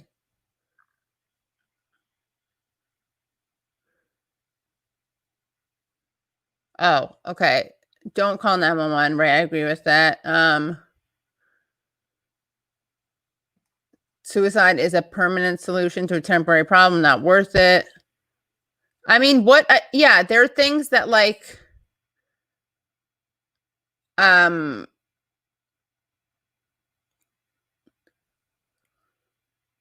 sorry, there are things that you can do. Are you still there? Yeah. What? I can't think of any examples because it's hard in this context, but like when in the past I've been depressed, I've like really gotten a lot of I haven't been suicidal, but when I've been down, I do think it's like I really like working with, I love like pets. Do you have a dog? Do you have a dog? You need to have a dog. Get a dog. The person left the chat. What do I do about this? I've like never encountered this.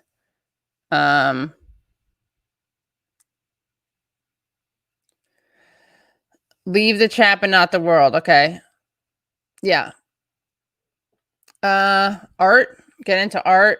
Yeah. Watch like I don't know how to talk. I don't want to sound like I'm making light of any of this. Music. I don't know. Music can make me really emotional. I would say a dog or a cat. I know I'm not qualified. Okay, this is a good. So what do I do? If someone is actively suicidal, you're not qualified to give advice. Okay, so I know that, which I've said about 4 times, but what do I do? Do I just say I'm not qualified to give advice? Good luck and call this number? I love kids though. I love playing with kids. They're so cute and they are a great distraction. Or you can also work with like do phone banking or phone calling for some really important cause. Meditation is good too. Yeah, I gave them the suicide hotline. Yeah. But seriously, animals, kids, or some kind of awful thing where you're like, I don't know, find some organization dedicated to stopping femicide or something, or I don't know, like ASPCA or stop, that works on child labor, something like that. Okay. That's nice. Some Adam Chariton said you can call me. We can be friends. So I don't know, maybe give your guys emails to each other. I think not. Yeah. Laughter. Physical activities, yeah. Volunteering is a natural high. It's true. Oh, and Eckhart Tolle. And volunteering is a natural high. And yeah, contributing to stuff is like does help with depression. And I'm gonna, you know what I'll do? I'll have on I have to have him on anyway, is Johan Hari and Eckhart Tolle. I've never listened to him or anything, but Alan, I've heard good things. Alan Watts. And I'm gonna try to have on Gabor Mate.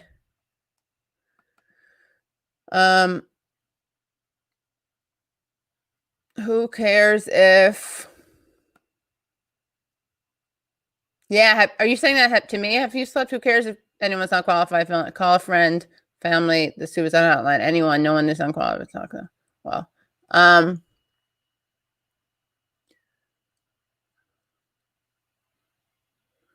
okay, yeah. All right. Oh, search YouTube, Jim Carrey, Eckhart Tolle. All right. What's that? I bought a bunch of wee ones. Hold on. I know I gotta have my dad on, but he's asleep. What's this? I bought a bunch of winter wear for wee ones in West Virginia and Thunder Bay. What does that mean? I'm not sure I know what that means. By the way, Lisa Mojica, did you see your question to Malika made a clip? You guys should share, you know, not everyone's into live streams, but did you guys know that I have you probably do know if you subscribe, but I release clips of videos. Drink cold water. I've heard that cold showers also.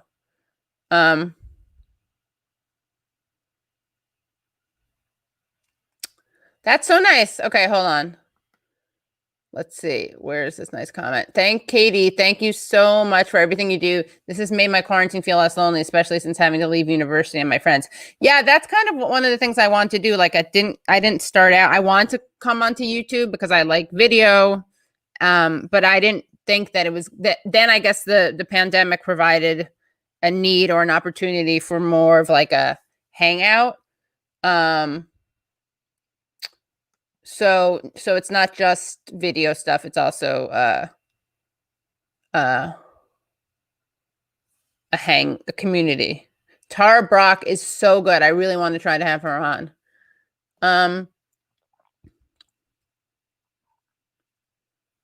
Oh, that does look like a very good. Isn't that horrible? Where is that? See, this is where I think it's actually both. Where I think it's both things. First of all, hold on, guys. The feel-good story at the end of the National on CBC was about building coffin-sized shelters small enough to be heated by body heat. I was horrified to see this idea. Isn't that horrible? You mean, isn't that like I should put that in the, isn't that terrible for useful idiots? Now, this is an interesting thing. Like, we need to change the conditions that create people wanting to end it. Then create a real mental health system that helps people. We don't have that. We have bootstraps, BS, and lies. That's true. But I do think that like we can work on both things. I think sometimes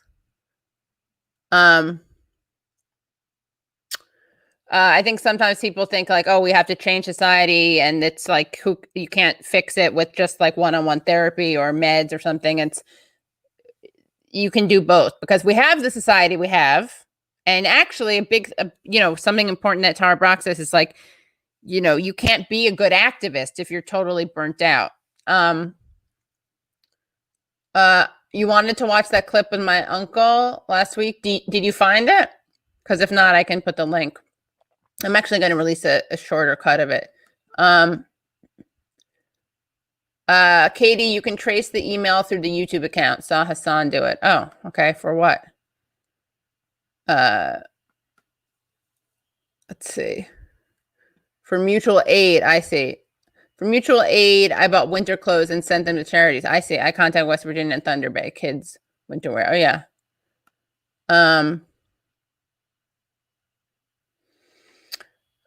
Let's see. Yeah, Tara Brock is good. I would love to have her on. You know what I downloaded is Insight Timer, that app. Oh, really? This is terrible. Tara Brock is good, but she supported Hickenlooper during the primary, which was weird. Why the hell did she do that? I might have to invite her on and then put her on the hot seat. Oh, this is very nice. Oh my God, Katie, you've been a lifesaver and I've learned so much. We seriously appreciate it. That is so nice. Yeah.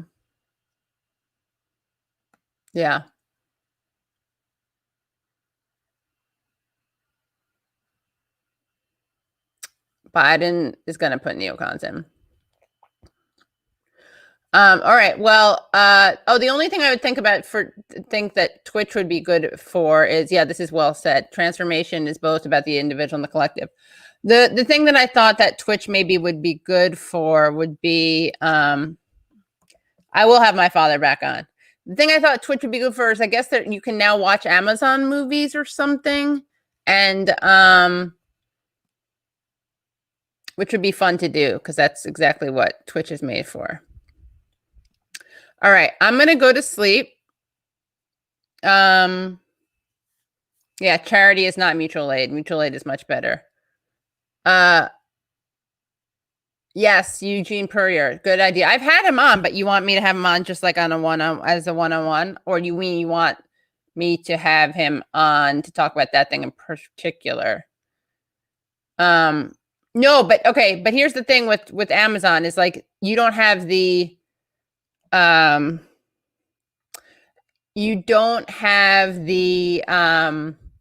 copyright rights. So someone told me something about that. That you could remember Jack was saying something about that. Mutual aid is a little bit different. In fact, I've had, oh, thank you, Jose Gutierrez. It was an uplifting time. Thanks. The thing I'm talking, okay, I'll do that on dual power. No, but the thing I'm talking about, oh, thank you, Murphy. Thank you, Murphy. Oh yeah, maybe I'll talk to Robbie Martin. That would be good. Good. Love to see you talk with Robbie Martin about politics and conspiracy. Let me take a screenshot. No, do you know what I'm talking about? Sorry, I keep getting distracted. But like, you don't have rights to screen stuff. But I thought Jack, who we'll have on tomorrow, so I can just ask him that, said that you could do something like that.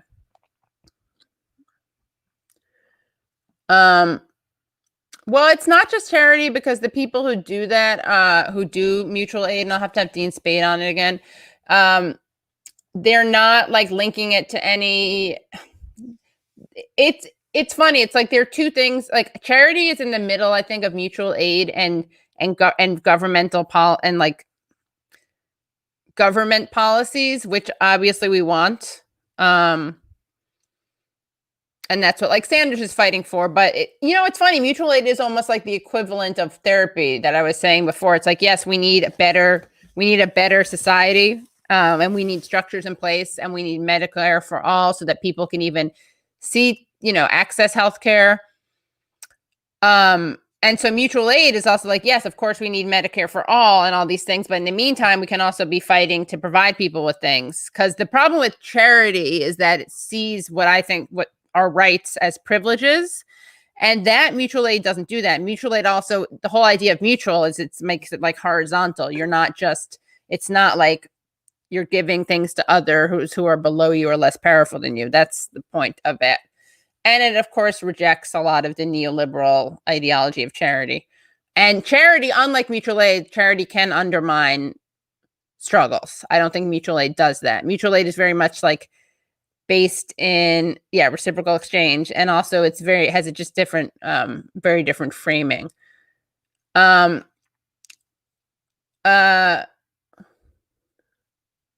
don't know if we can get reaction videos on Twitch to things that would be demonetized. So I think they get demonetized there too. I'm not sure.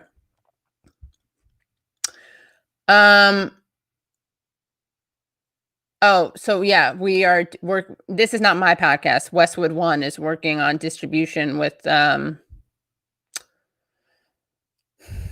Useful Idiots. Regular Sunday show tomorrow, maybe, Katie. Regular Sunday show tomorrow, Katie. Yes, there is. I'll put it is Chuck Rocha and Linda Sarsour.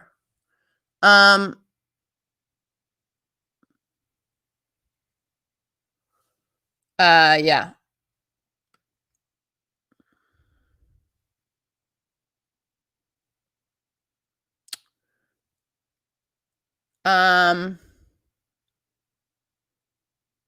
Okay. All right, I'm going to bed. Thank you, everyone. I will see you guys tomorrow. Yep, see you guys tomorrow. Okay, bye. Oh, if you can, patreon.com/The Katie Halper Show. Again, it's patreon.com/The Katie Halper Show, but definitely subscribe, like, share, spread the word. And I will see you guys tomorrow.